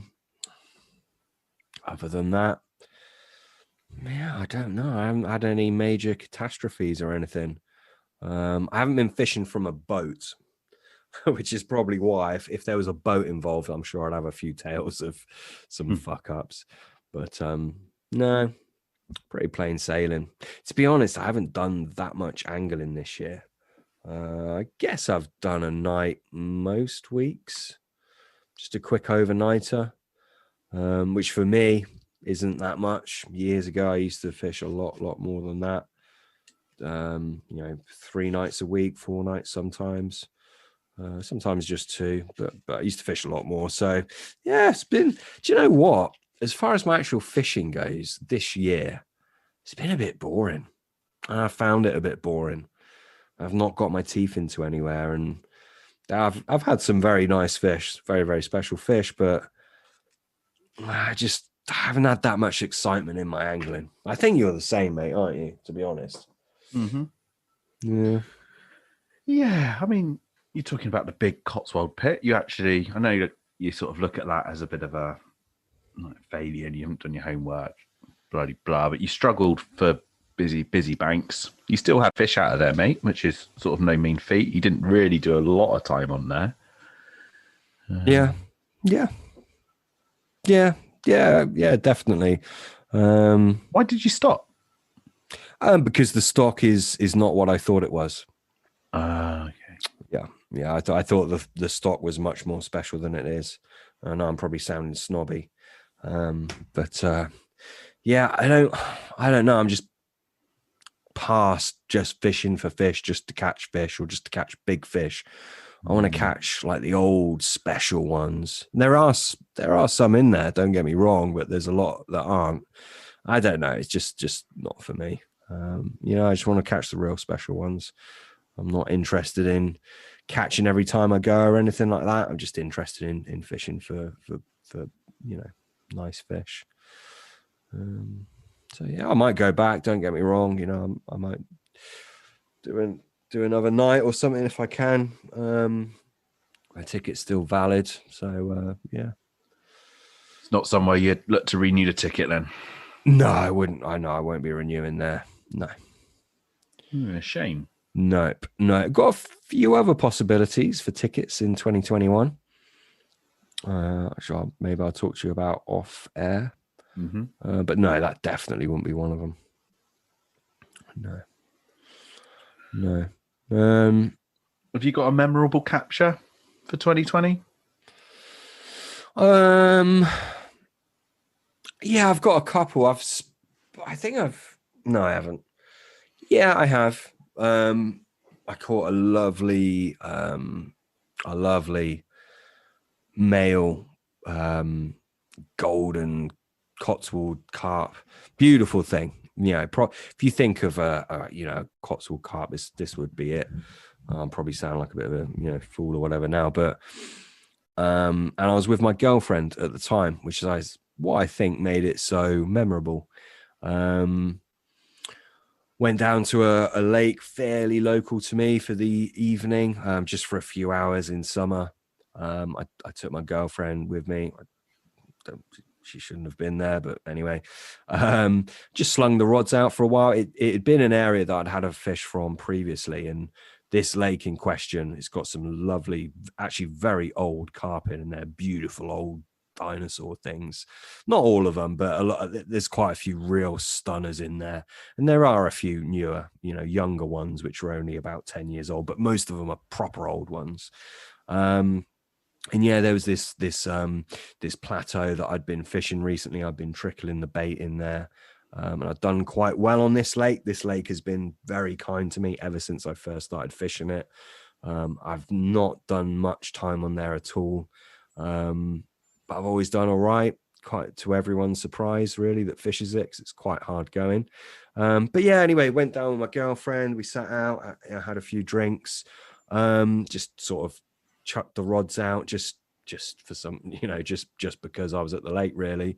And that rattled off, and I got my girlfriend, who I've taken fishing before, but only to sort of more runs waters. So I've got my girlfriend involved with it, and it was just a nice occurrence, really. And and it was just a beautiful old male carp. And yeah, I think it was more the sharing the experience of my girlfriend that really made it. Wasn't mega big or anything like that, but just a lovely carp. Yeah, mate, very nice.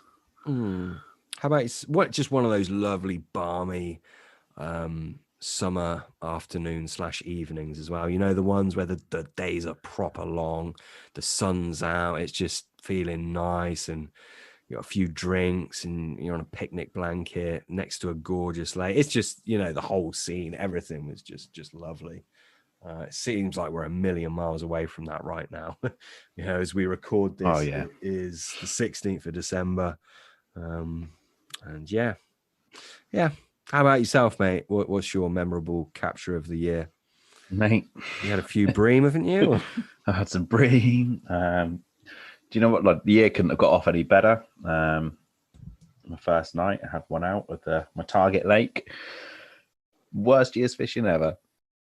On a positive though, mate, my phone's kicking off at me. Mate, so I think we've spoken about it a little bit on the podcast about cryptocurrencies, my other little hobby. Mate, it's just flying. Like, Bitcoin has now reached its all-time high since it reached $20,000 in 2017, went as low as $3,000, and now it's absolutely flying. Just hit 21,000. Nice. So at least my fake money portfolio is doing pretty good. Well done, mate. I tell you what, shall we lead into the listeners' questions? Yeah, I think that is a good idea. Did you collate the questions from Facebook? Well, we got one today, which I think is particularly relevant, and we got one the other day as well from Ray, which is a long-time listener, and it was just questioning about minerals in bait, which wasn't exactly a question, but I thought what you answered or replied to him was actually quite relevant. So I'll tell you what, if I sort of lead into that, and we'll kick into that, and I'll let you sort of say your response for the listener, because I think that's quite relevant, to be fair. So Ray messaged us asking if we had any sort of data sheets on sort of the mineral requirements or vitamin requirements as well for carp, to which I had somewhere in the past. I've had it, and I can't put my finger on it. And then I think he found it and messaged it through to us, which was very kind of him. And then your response to him was about when it comes to minerals and vitamin, Sam. Yeah, I just think that there's a lot of variables there. Well, first off, like, why are you looking at the vitamin and mineral requirements of carp? You know, is it on the basis of you want to create a bait, which is either very good for them or very attractive to them? So I'm presuming that's what Ray's getting at. I'm presuming it's not that he's trying to create an aquatic environment that would sustain fish from a fish farming point of view. Let's just presume it's for bait, right? I just think there are so many variables. For a start, the carp are not just eating your bait. They're eating many, many different baits or feed things within that water. Obviously naturals, there's other anglers' baits. They're eating a hugely diverse banquet of food every single day. So I don't think they need all of their vitamin and mineral requirements met in one meal. I just don't think it's necessary for a start. On top of that, the environment would change. So if you were to really kind of hone down and look at some of the scientific papers, and they are out there, that would say, you know, a carp needs X amount of this vitamin, X amount of that mineral. Well, I believe that amount that they quote unquote need would change depending upon the environment that they're in, the age of the fish, the time of year that you're in. There's just so many different variables. I don't think anyone can 100% say this is exactly how much freaking choline a carp needs. This is exactly how much vitamin A a carp would need. You just can't do that because there are so many freaking variables. So that was basically my answer, I think, wasn't it? Yeah, I think so, mate. I think you've covered it quite nicely there. So another one from Finn Brewing. I think he's been a listener for a long time. He's come back to us and asked for plans for the new year and targets. Anything new you guys want to try out or improve on? So I think we sort of touched, or I have anyway, what my sort of goal is for the new year. For you, mate? What was your goal for the year? Mate, I just need to, for me, well, I'm just learning from my mistakes of this year. I just need to focus actually on the fishing more. I've been using it as escape from reality. I'm going to focus on a water, probably 2 different waters. I've got a time frame, and I just want to catch some fish because I've had a abysmal year this year, fishing sense, and I just want to catch some fish. What can I improve on? Baiting up, preparation.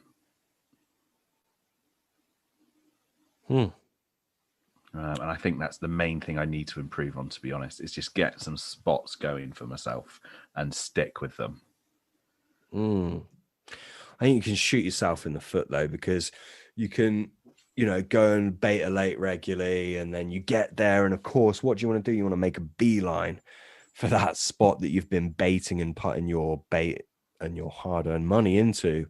Yet there could be fish the other side of the lake getting their heads down. You could go around, just flick a rig out and have one out like that. So I think, yeah, you're right. But when you say and stick to it, I think, there's potential to shoot yourself in the foot massively there, mate.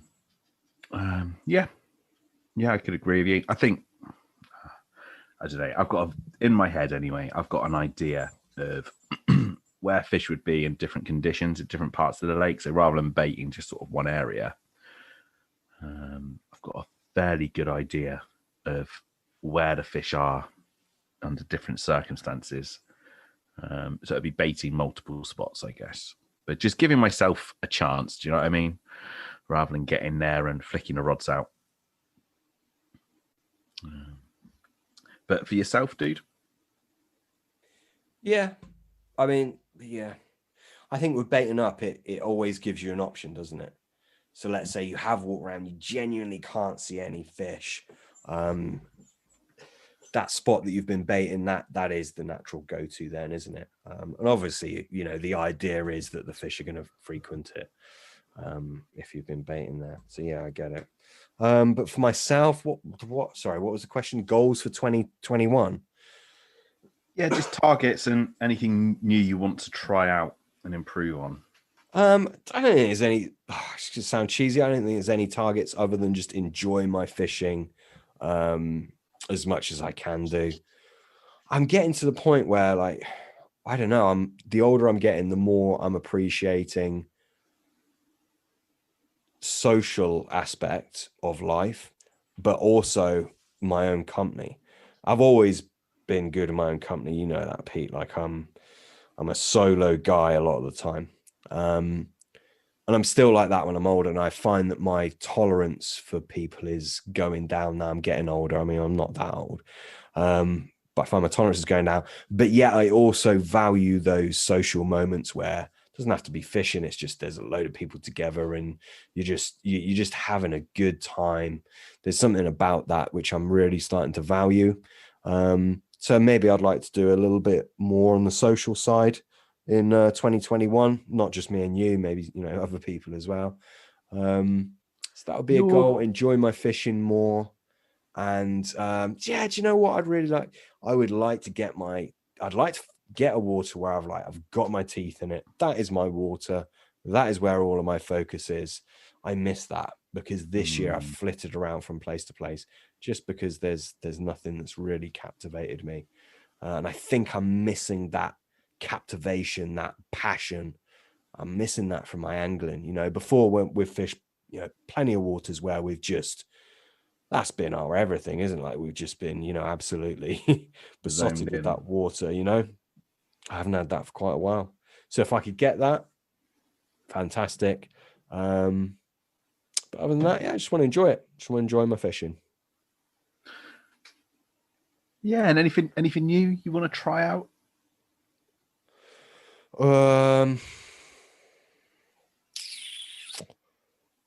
Never been with a black woman. Is that the kind of thing you mean? There we go, Finn. That's your question answered. And the next one on Facebook. So Steve sort of sent this through today. I don't think he intended it to be a question for the podcast, but he's obviously been listening for a while. So first of all, he said, "Hi guys, massive shout out to you for a fantastic podcast that you host. So first of all, if Steve wants to leave us a review on the iTunes app, we would be ever so grateful. It really helps us out. And the question being is about the fish sauce and the Salmigo liquids. Is it okay for rehydrating fruity or citrus feed baits, or just fish meal boilies?" What's a citrus feed bait? Mash citrus. Is that what Yeah, I guess so. Or if we're just talking like a bird food bait. Yes. Tutti frutti boilie. Yeah, I mean, it's not the natural thing, is it? But I think a lot of that is anthropomorphic. I can't pronounce it. You know what I mean? What we think is right for animals. The thing is, right, strawberries and ice cream might taste amazing to humans as a combination. It doesn't mean that's the case with carp. So a lot of that stuff doesn't matter. I would say, as with anything regarding bait, you got to try it. Like, you have to try it. Certainly the Salmigo and squid brand fish sauce, which is he's obviously listened to one of the podcasts where we've spoken about that. That combo is something I've used to great effect. Generally I'd use that on a fish meal. I'd also happily use it on a bird food. No problem with that at all. If it was, a very highly flavored attractor style bait, a simple base mix, with high level of flavor, would I use it? Yeah, I'm sure it'd work. It wouldn't be the natural choice for me, but I'm sure it'd work. What you're doing, you're just sparking a light in the carp's chemoreception equipment. That's all you're doing. Now, you how many lights do you want to spark off? This is something I think about a lot, and I don't hear anyone talk about it. And I think I tried to touch on this with Dean, but I think we went off on another tangent. But how many lights do you want to hit off? Different things will stimulate a response from carp, but it will actually, let's just use the lighting up analogy. It will light up a different part of their brain. Okay. So whilst, let's say certain amino acids will light up a part, esters might light up a different part, and so on and so on and so on, right? Now, how many of those different parts do you want to light up? Is it a case of the more parts that you light up, the better? I don't think it is. I don't see why that would be. So I think that's something to think about. And I realize I'm kind of detracting away from the question. I guess what my answer is, give it a go. Maybe it'll work great. Maybe it won't. It will definitely work on a more bland bird food or milk protein type bait, which isn't a high flavored type bait. And of course, it will definitely work on a fish meal. I think that's the best answer I can give, really. Yeah, I kind of agree with you. It's not something I would sort of think of doing, is to mix it with a sort of like a high attract sort of boilie, because in my head, my perception, it's just not something I'd do. What I can talk of experience before is I have used it with bird food baits. So like a nut bait with a high yeast content I was using before, and I've actually added yeast powder or powdered yeast to the fish sauce and used it with a bird food bait which didn't have any sort of fish content within it, which I believe sort of gave me a little edge. But yeah, just try it out, go for it. There's no harm in trying, and especially with the squid brand fish sauce, if it doesn't work, you're not exactly losing anything. It's very cost effective. You can't go wrong. Have you used the Salmigo yet, Pete? Yeah, I have done, mate. Yeah, not extensively, but I have used it. I've used it recently with a fish meal boilie that I've been using. Yeah. Not with the squid sauce. It's been in conjunction with a liquid, that's sort of like a matching liquid for the boilie. Yeah. Cool. Next question. Next question. So that's it for the Facebook questions, but I've got the Insta ones literally loading as we speak. So this one's from Throwback Carp. The use of different lead systems and how to take advantage of it. Do you want to go? Well, all I can do is talk about my fishing. For me, I fish either like a helicopter setup or just a standard lead clip. Recently, I've been really thinking about my presentation in stilt, and I've really dropped the weight of the lead a lot. So I've been fishing with sort of 1 and 1.5 ounces in silty conditions. But that isn't really answering his question about the different lead systems. God, it's a tricky one, isn't it? It's just the trouble is, I can give standard answers. Like, for example, if I'm stalking in the edge, I'll use an inline, so the fish is going to get the exact sort of like it'll pick up the full weight of the hook there and then. But I think that's all very sort of standard, sort of like industry answers, isn't it? It's not really giving anything. Yeah. From my personal fishing. I think he probably wants out the box things, doesn't he? Mm-hmm. I'm the same as you. Like, if I'm stalking in the edge and I'm putting it on a hard gravel spot, I mostly fish gravel pits. In fact, I only fish gravel pits. Excuse me. Just because that's all that's around here. Then yeah, I'll have a big 5-6 ounce inline lead, and I fish that drop off style. That's what I'll use. Casting out, a lot of the time I'm using a helicopter rig, and I'll use that with the Corda lead drop off heli-safe system, which is very, very good. Again, I'm fishing very weedy waters. I need to be dropping that lead. Just so the fish come up in the water column, and it's not snaring on weed, etc., etc., etc. So I've fished that a lot. Something that I actually used to fish pretty much exclusively, right at the point where I was doing well, without sounding like a dickhead. I was doing well everywhere, wasn't I, Pete? I was sort of for quite a while. I was just very, very, very on it.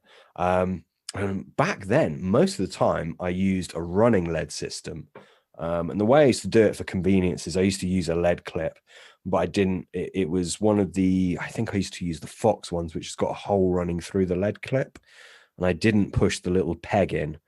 And I used to have that running on the line, and then I used to put a backstop around about. So if you think of that lead clips at the bottom of the leader, then you can obviously take the lead on and off easily because it's a clip, but it's still a running rig system. I used to have a backstop, depending on the water and depending on anywhere from 3 to 10 inches up. So it'd run for a little bit, so you'd get the benefits of the running, and then it would hit the backstop to, perhaps nail that hook home.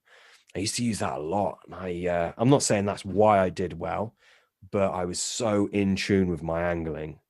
And that was obviously what I felt was best for 9 out of 10 scenarios. Kind of makes me wonder why I don't do that now.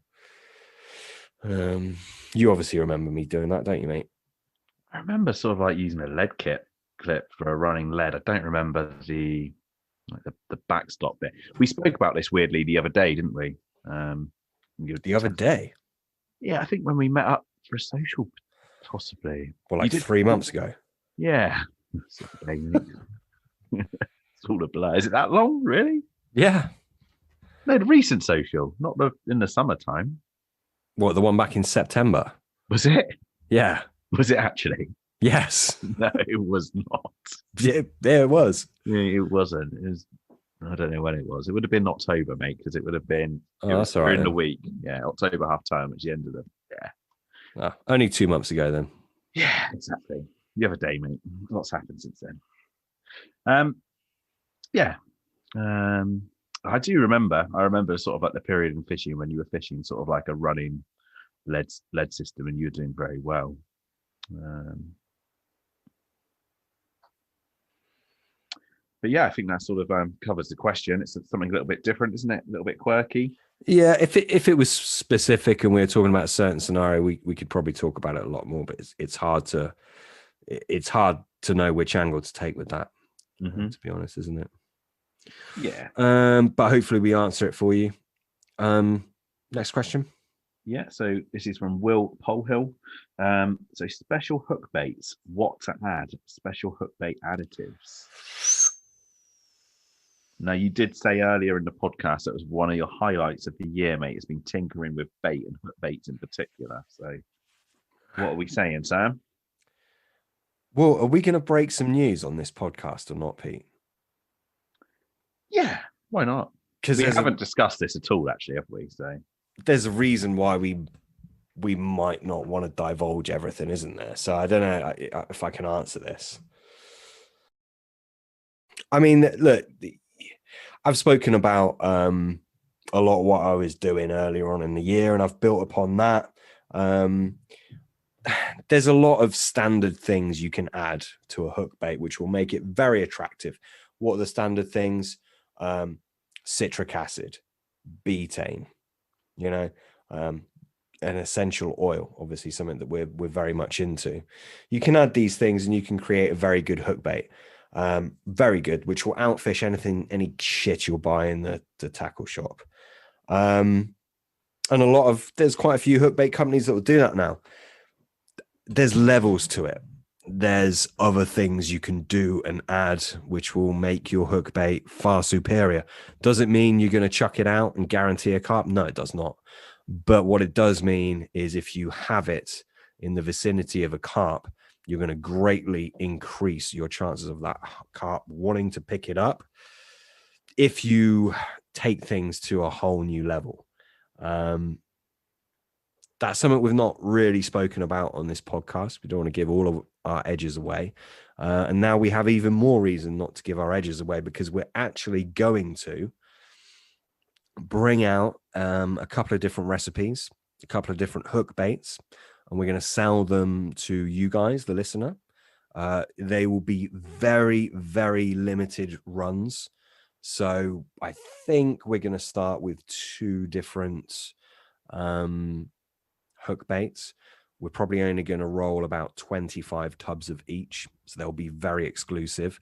We're not doing this to make a load of money.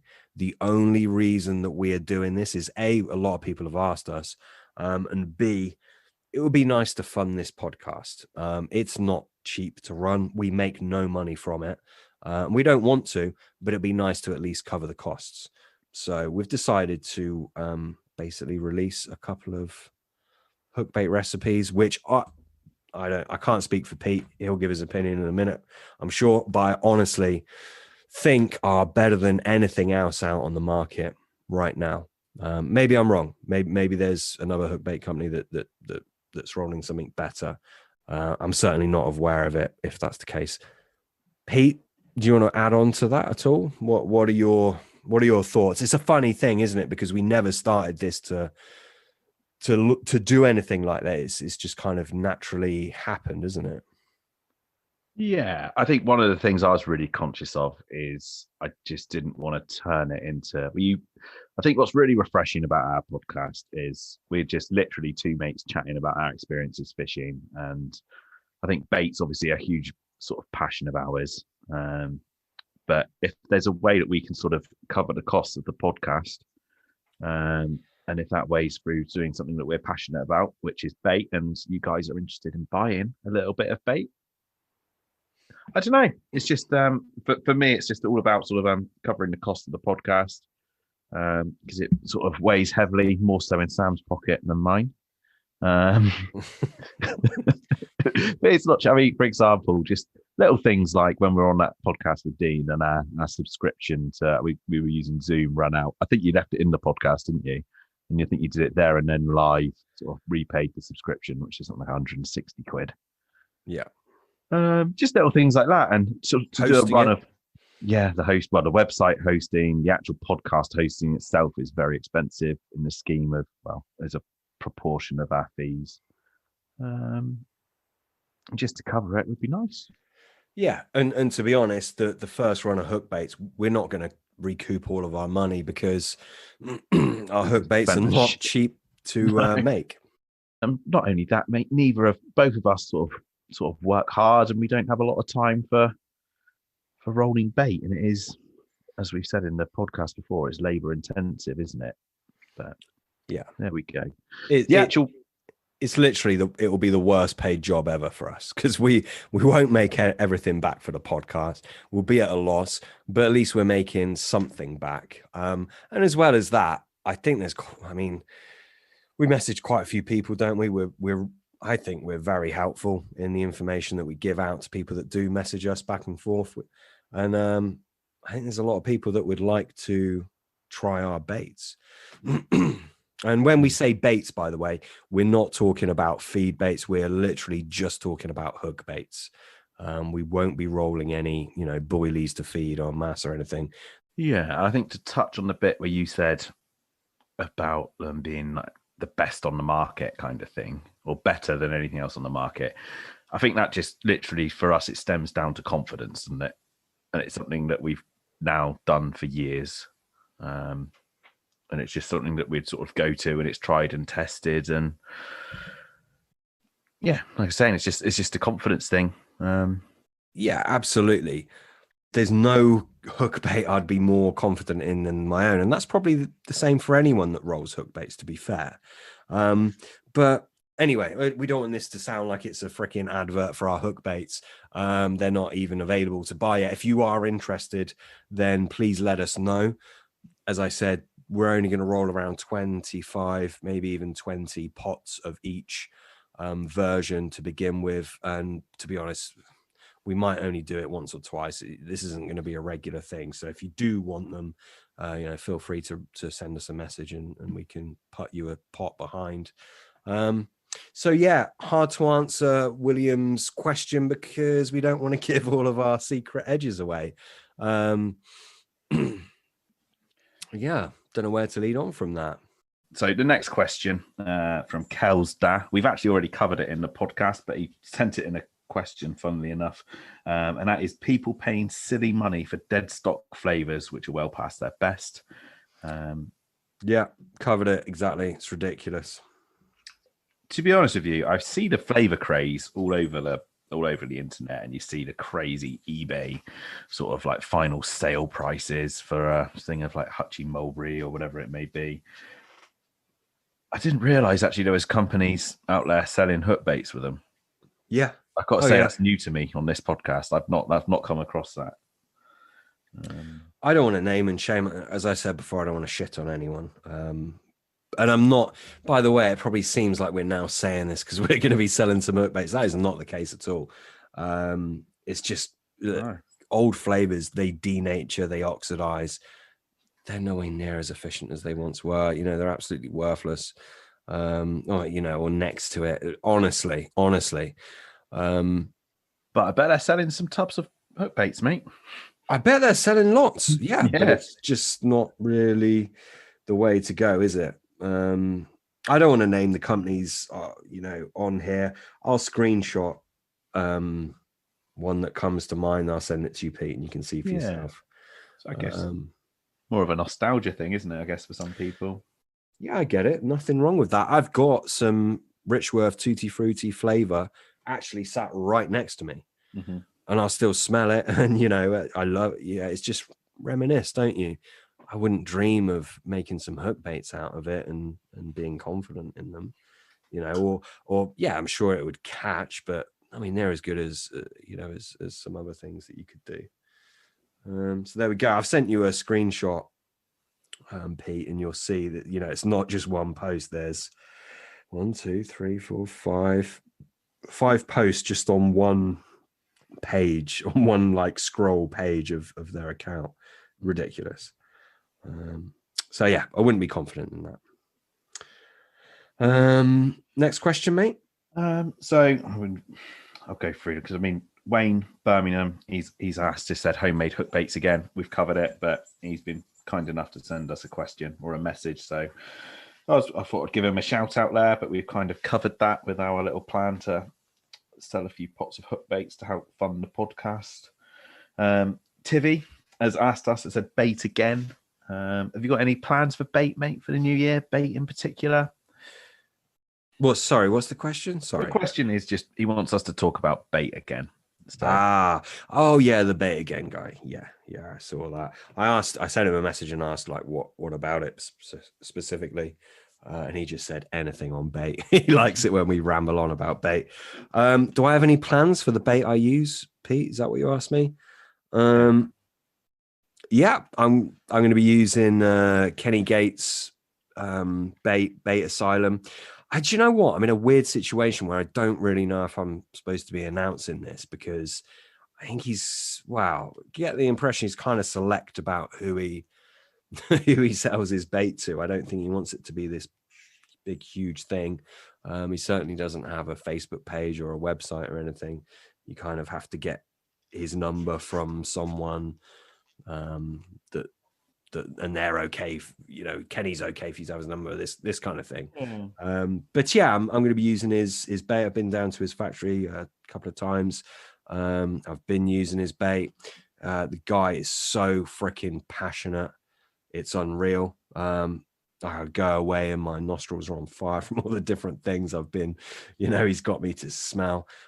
He's just super passionate dude. So yeah, I'm going to be using that. Also, actually, full transparency, Dean Towie from this podcast, he's sending me some bait.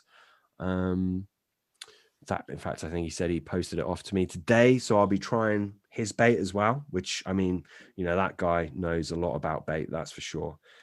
So I'm looking forward to trying his bait as well. Other than that, hook baits, I said, even ever since I started this podcast, I'm incredibly confident in my hook baits. And I remember one podcast, we were talking about baiting up, and I was basically saying a lot of the time I will bait really heavily, way too heavy, purely because I want to drag the fish in, and I know once they're in the area, I'm that confident in my hook bait. Do you remember me saying that, Pete? I do, yeah. Yeah.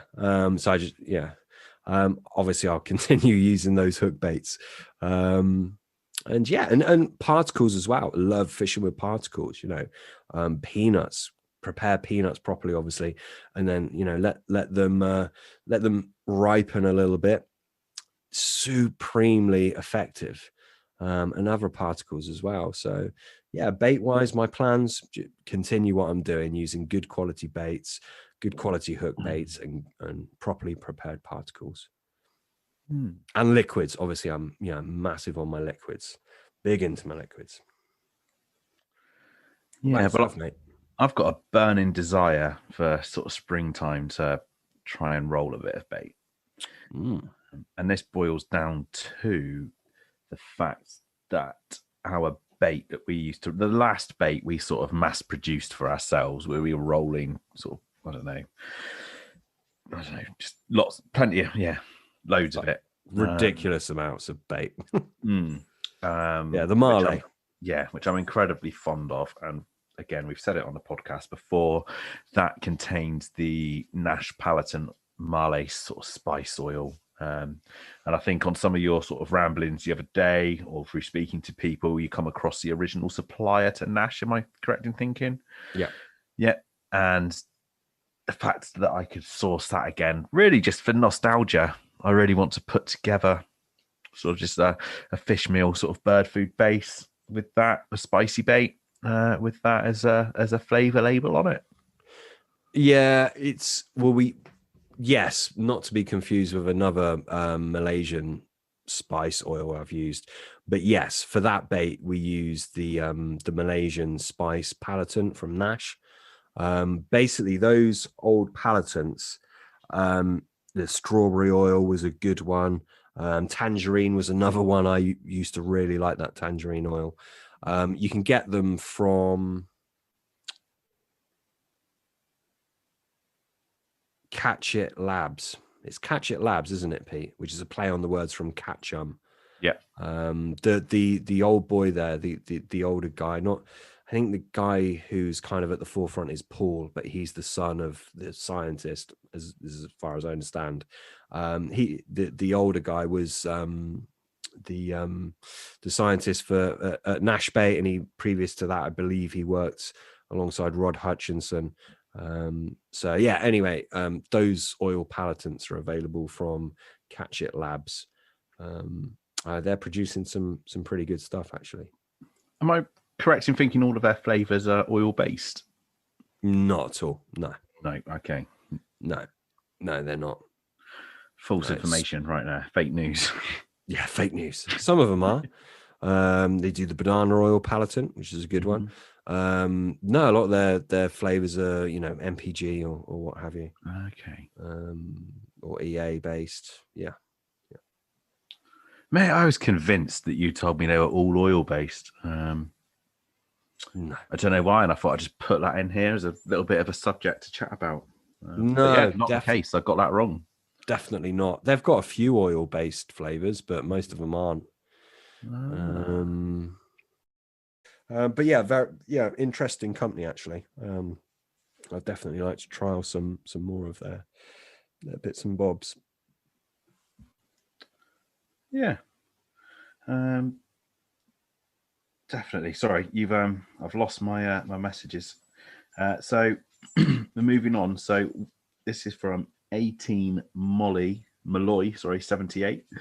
Winter fishing, not specifically winter baits, but anything winter related.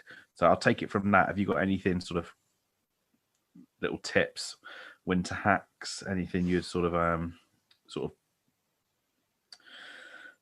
would advise people to do?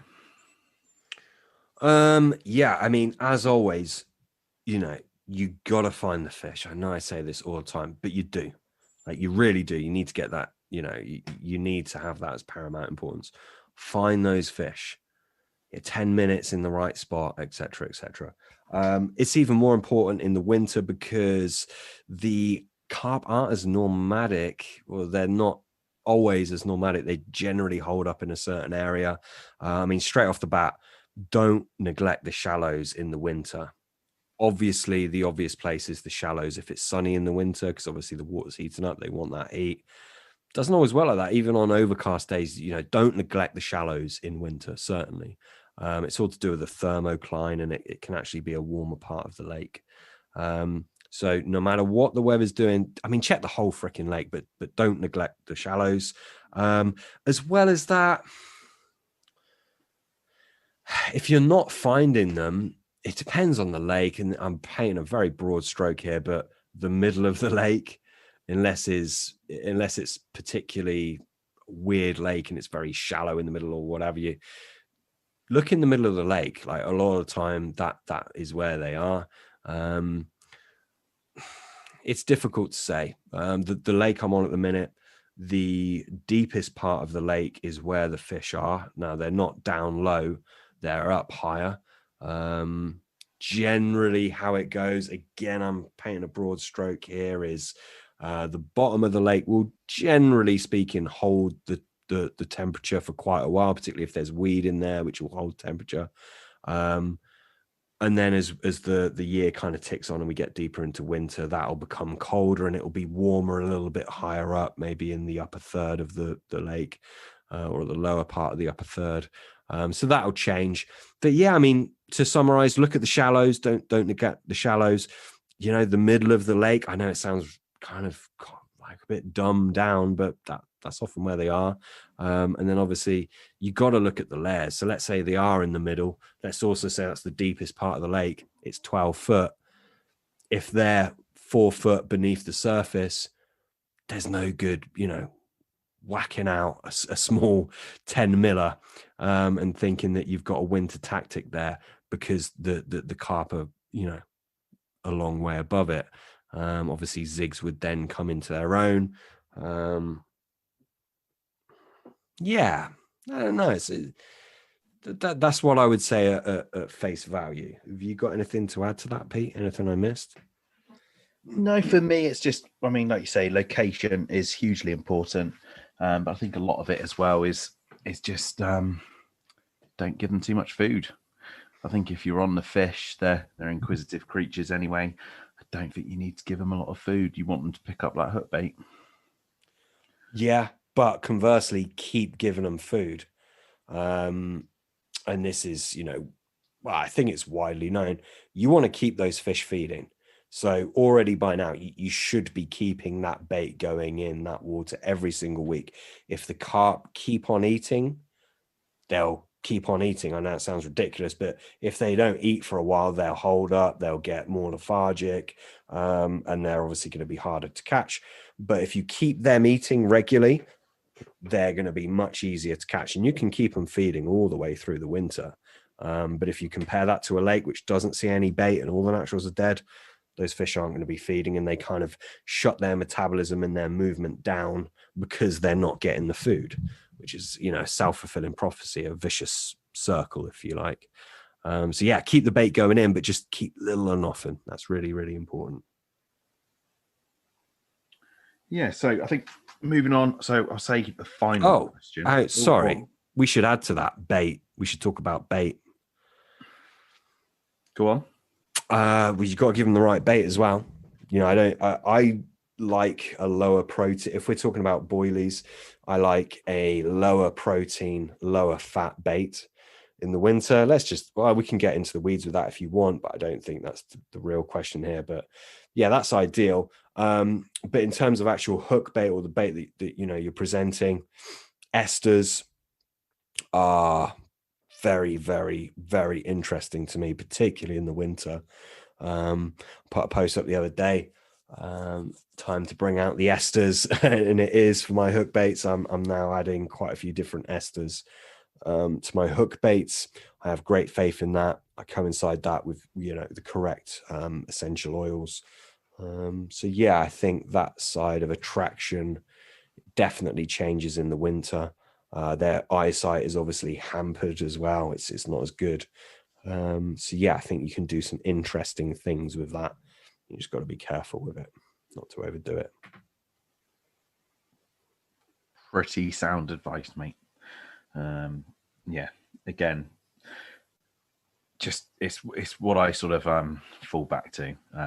But like you said, like a low protein, low fats, I normally would increase sort of like a sugar content. Yeah. And essential oils as well. They are fantastic. Can you remember the last time you rolled a bait without an essential oil in? No, genuinely not. Like, honestly, guys, like essential oils, I don't see myself rolling a bait without one in. I am that confident in them. I've been using them for years, many years, as has Peter. Just the more I use them, the more bought into them I get, to be honest. Yeah, I just thought that was worth saying. I wonder how many commercial baits are out there without an essential oil. Shed loads. You think? Oh, yeah. Essential oils are not widely used in commercial baits. You see, I can't talk about that because I honestly don't know, but that just boggles me that they wouldn't be, because they're just, not only are they a fantastic ingredient, they're relatively cost effective. Some are, some aren't, but you can get bloody good essential oil that's cost effective, and it's only improving things. Yeah, unfortunately, we use some cheap ones in our baits that we'll be releasing, our hook baits, but you don't have to spend loads on an essential oil to get a good effective essential oil. Black pepper essential oil, they vary quite a bit on the market. I've tested quite a few, and some of them are a lot better than others, but black pepper essential oil, it's a cheap essential oil. Go ahead and use it. Different types of cinnamon essential oil, freaking deadly in winter.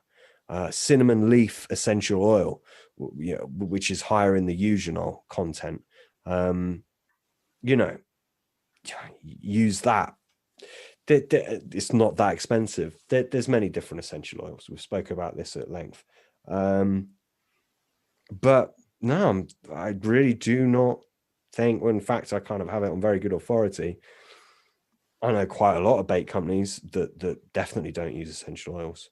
And I don't know why. Very, very cost effective way to make the bait much more effective. Now, in the same respect, there are some very good bait companies that do use essential oils. It works both ways, I guess. Yeah. When we had Sean on, and he was talking about his bait company, Quest Baits, he was saying he can't remember the last time he produced a bait without an essential oil. Dean's obviously a big advocate for them. So the other sort of real bait head we've had on the podcast. I don't remember Sean saying that about essential oils. I think he said he doesn't remember the last time he rolled a fish meal bait, wasn't it? No. He said he's never rolled a fish meal bait, but he did say in our first podcast that he can't remember the last time he rolled a bait without an essential oil in it. Right. Yeah, fair enough. Yeah, and that I think would lead us then into our last question, which was from Where Kraken. You mentioned, but never went into it, that carp can see in UV. Can you expand, please? Now, carp biology is probably something I could improve my knowledge on. I certainly probably wouldn't be able to expand on it, but I think you've got some thoughts on that. Am I right, Sam? Yeah. To be honest, I think next time we have Dean on, Dean Towie, this is what he's going to be talking about largely. So I'll probably save it for that. But can they see UV rays? Is that the question? It's just, I'm guessing it's in the spectrum. Was that the question? Is he asking if they can see UV rays? The exact question, mate, is you mentioned, but never went into it, that carp can see in UV. Yeah. I believe they can see UV rays, if that's what he's asking. I've got nothing to add to that. I've got absolutely nothing to add to that. Carp biology is not my strong point. Certainly eyesight, anyway. There's some interesting papers on what the cones in their eyes can pick up. Ken Townley's written about it a bit. Dean's written about it as well. There's also some white papers on it that I've read before. I wouldn't say I'm necessarily up to date on it. And to be honest, Dean is going to be able to speak on that subject with much more authority than I could, of what carp can see color-wise. I think their vision is very interesting. Bit of a believer that they see very different to us. I think oils that can seem effective, not essential oils because they're a little bit different, but using other oils that, rise off a bait, that the carp can perhaps see that in a different way than we would. So I think there's some interesting things there. I think carp's vision is extremely interesting. I think there's probably a bit of mileage in it. And I think if you understand it fully, you can probably use it to your advantage. But as I said, probably better off saving that one for Dean, because he's much more clued into that particular thing than I am. That sound fair? Is that fair enough? I think that's good, and it's sort of hopefully we'll get him back on, and everyone will enjoy listening to it. We'll get him back on for sure. He's keen to come back on. So yeah, cool. So we go. There was one more, mate, which was from Fishing Duda 36, and the question was baiting approach to a heavy wild water. I believe you've sort of had a little bit of back and forth with him, sort of asking him to expand a bit on the question. I did. Yeah, I did. This guy's from America. So he's basically fishing, big old waters. In the water he's fishing is 1,600 acres, which is bigger than anything I've fished. The biggest I've fished is 900 odd acres. And I actually had quite a few carp in it, so a bit of a different thing. But he's saying basically he doesn't struggle catching, but he wants us to talk about how we would go about baiting that kind of water. Reading between the lines, he wants to get amongst the bigger fish. He wants to know how he should bait up to catch the bigger fish, how he should go about it, basically. That's basically it in a nutshell. Pete, do you want to speak on this, or do you want me to go? I think with something like that, I can assume, I mean, these are not pressured fish, are they? These are fish that haven't been caught before. And I can imagine, for example, in America, he's probably fishing something like maize, It's probably fair to say, and you can probably bait quite heavy with it. And I imagine you can catch fish after fish once you get a shoal of fish sort of come onto your spot. Picking up the bigger fish, I think you can really sort of start looking at some sort of donkey choker hook baits. So I don't honestly, I know the American carp scene is nothing like what it is in the UK. So I don't know how much accessibility he's got to boilies, and then I guess sort of like big boilies, 20 mil plus. But my approach would be to do something a little bit different. Bigger baits, probably a bigger separation between your hook bait and the hook. I know sort of like the old adage, the tactic of sort of leaving your hook bait just off the baited spot to pick out the bigger fish. But I think that's probably more akin to your sort of more pressured, riggy sort of like English fish. I don't know if that would be the same sort of thing he's facing there over there in the States. What are your thoughts, Sam? Oh, there's loads on this I could talk about. I mean, it's first of all, I think you got to find the areas of that lake that the big carp will be, because they won't necessarily be everywhere, although they might be.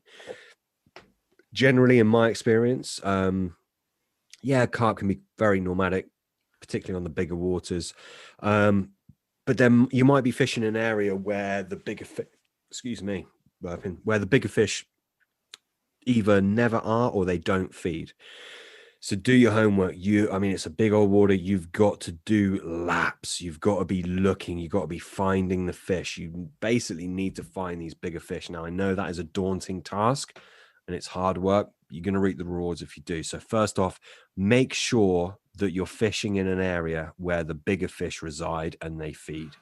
Massively important. I cannot stress that enough. Let's presume you're in an area where the bigger fish reside, or you know they've been caught from before, or you've seen whatever.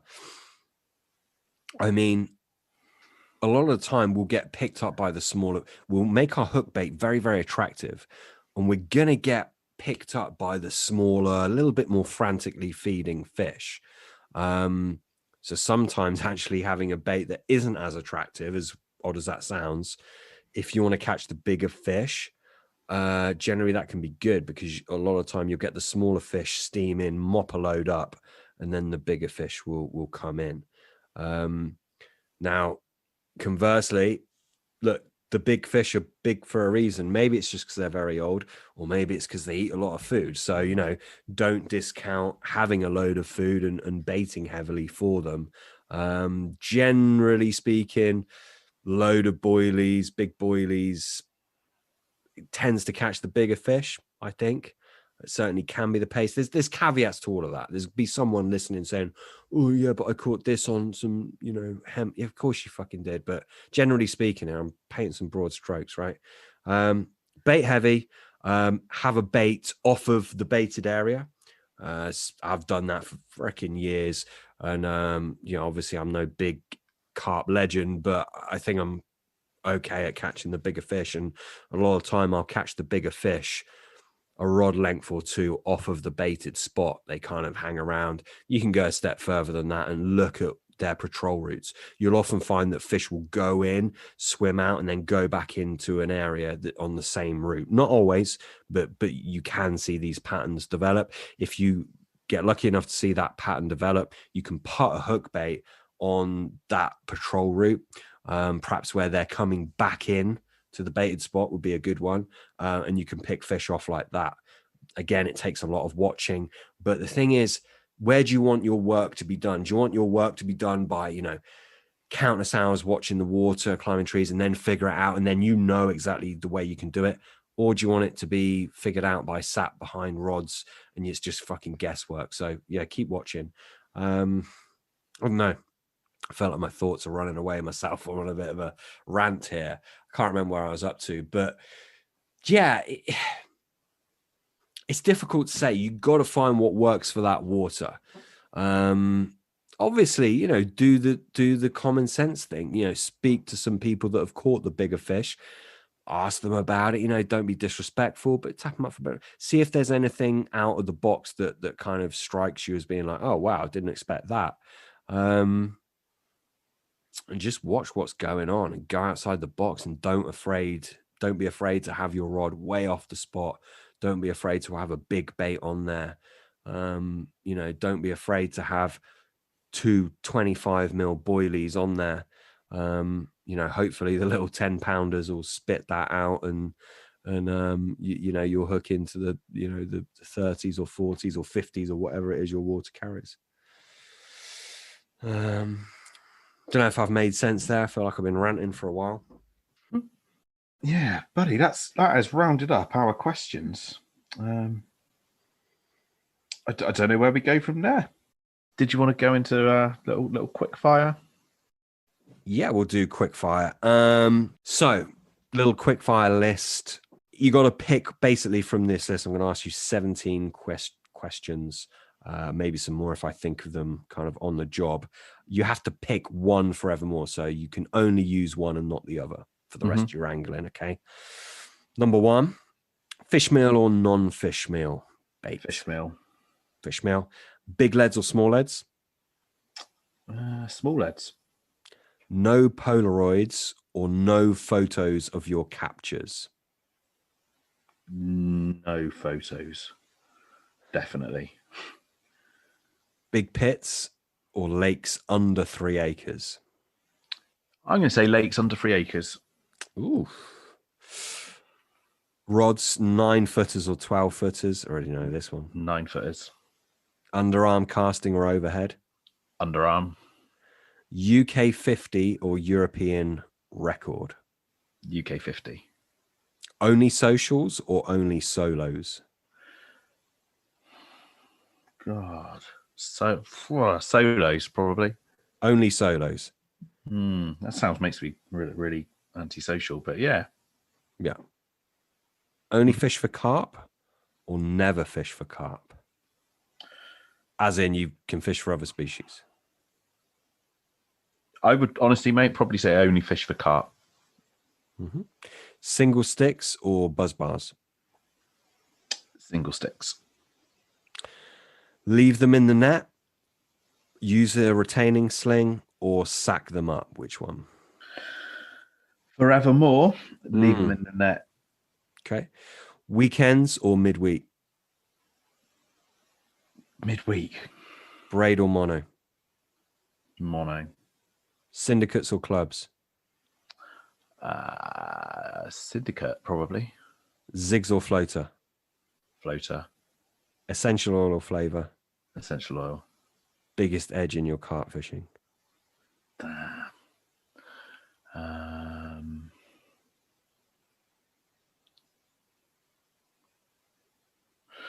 Oh, dude. Okay, my biggest edge is probably bait knowledge. Boom. Modest as well, eh? Well, no, but it's the most thing I'm most interested in, and it's the most thing I'll take care about. So why not go for it? Definitely.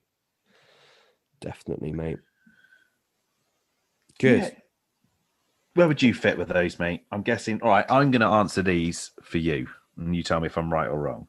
Go on. So, fish meal, non-fish meal. I'd say fish meal. For me, you'd go, yeah. Big lead or small lead, you'd go big lead. No Polaroids or no photos, you'd go no photos. Big pits or lakes under 3 acres. I think you probably would have said lakes under 3 acres before you moved away, but now you'd say big pits. God, you know me well. Yeah, 12-foot rods over 9s. Overhead cast, you'd go for a UK 50. Probably solos for the rest of your life because you're lonely and miserable. That's me, mate. It's savage. Fish for carp or never fish for carp again. I'd say fish for carp. Single sticks over buzz bars. Leave them in the net. Midweek, you'd go braid. Your biggest edge in fishing. Damn, I don't know. I don't know what you'd consider, but I would look at your fishing and probably say again, maybe bait. Syndicates or clubs. Syndicates, you'd go floater over zig, and you'd go essential oil over flavor. And your biggest, that was it, isn't it? Yeah. Yeah. You got them all right, except for the, I wouldn't do floaters over zigs. No. I would feed floaters and have a zig just under the surface. Cheaty. Yeah, sneaky, but clever, mate. Yeah. But you got me bang on, mate, actually, on all of those. Yeah. God, am I that predictable? Yeah, mate. Too much time spent together on the bank. That's the trouble. Maybe. Should we finish off with, actually, are we finishing off? Is there anything else you want to add? I don't think so, mate. We've certainly put a good amount of time together, haven't we? Definitely. I hope it's been of interest to people. It's a bit of a new format for us, being a little bit more, not scripted, but we've got the topics laid out. Should we finish on what we're really grateful for from this year? Yeah, we can finish on that, and then maybe we can say what we'd like from the podcast in 2021. Oh, okay. Fair enough. Go on then. So for the podcast in 2021, personally, I'd like to guest-wise get some more bait heads on the podcast. I really think we know our audience really appreciate our bait talk. And I just think that's probably a little niche that we can sort of go into. And I think it would be of real interest to people and myself and you. Keep the fire burning, keep us passionate about it. To have a little bit more bait content with guys who sort of can add some decent content and know their stuff. Definitely. Yes, I agree with you. Yeah, that would be really, really good. Apart from that, I don't think we've got any goals with the podcast, have we? Really, we don't really know what we want from it. It's obviously never going to be a living for us or anything like that. It's a hobby thing. I think my goal is to keep the content regular. I want it to be regular. I want it to be of good quality. I don't want to just churn out crap for the sake of it. But yeah, just get some good guests on and just have conversations which really make you think, wow, hang on a minute. I mean, there's been a few topics from guests before, and it's really got me thinking. And I think anytime you can get thinking and expand your mind and get a new slant on your angling, that's just fantastic, isn't it? So I'd like to have more of those chats with guests and yourself, Pete, because to be honest, perhaps me and you haven't gone into the super deep weeds on certain subjects together. I think we probably could, mate. And lastly, another goal of 2021 is to record a podcast in the flesh together. I think that has to happen. Maybe. We tried before. It just doesn't work, does it? Well, usually too pissed by that time. It just gets immature, mate. Unless people want to have our immature side. I don't know if they do. Probably not. No. Yeah. Oh dear. And what was your question? Sorry. What are you most grateful for this year? In 2020? Yeah. Oh, do you know what, mate? I'm going to say the health of my family, especially given the circumstances, and my friends and family. I don't know anybody really who's been affected by the virus. I guess I'm lucky because I'm in Cornwall and we've had an incredibly low infection rate, but that would have to be it. You're going to tell me now it's just fishing related, aren't you? Yeah, you went in quite heavy there, didn't you? Yeah, I did. Just fishing or podcast related, mate? I'm grateful for you, Sam. What a co-host. Thanks, mate. That's all right. Do you know what I was going to say, actually?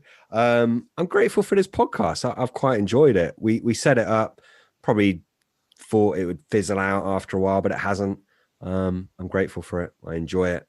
And yeah, it's pretty much it. Perfect. I tell you what, mate, I am busting for a shit. So should we round it up? I think we should, mate. Yeah. That's it. Thanks ever so much for sticking with us through 2020. The next time you hear from us, it will be 2021. So if you're listening to this before Christmas or around the Christmas period, Merry Christmas. Have a lovely time. Spend the time with your loved ones, make the most of it, be present to the moment, enjoy it all. and we will see you in 2021. Thanks so much.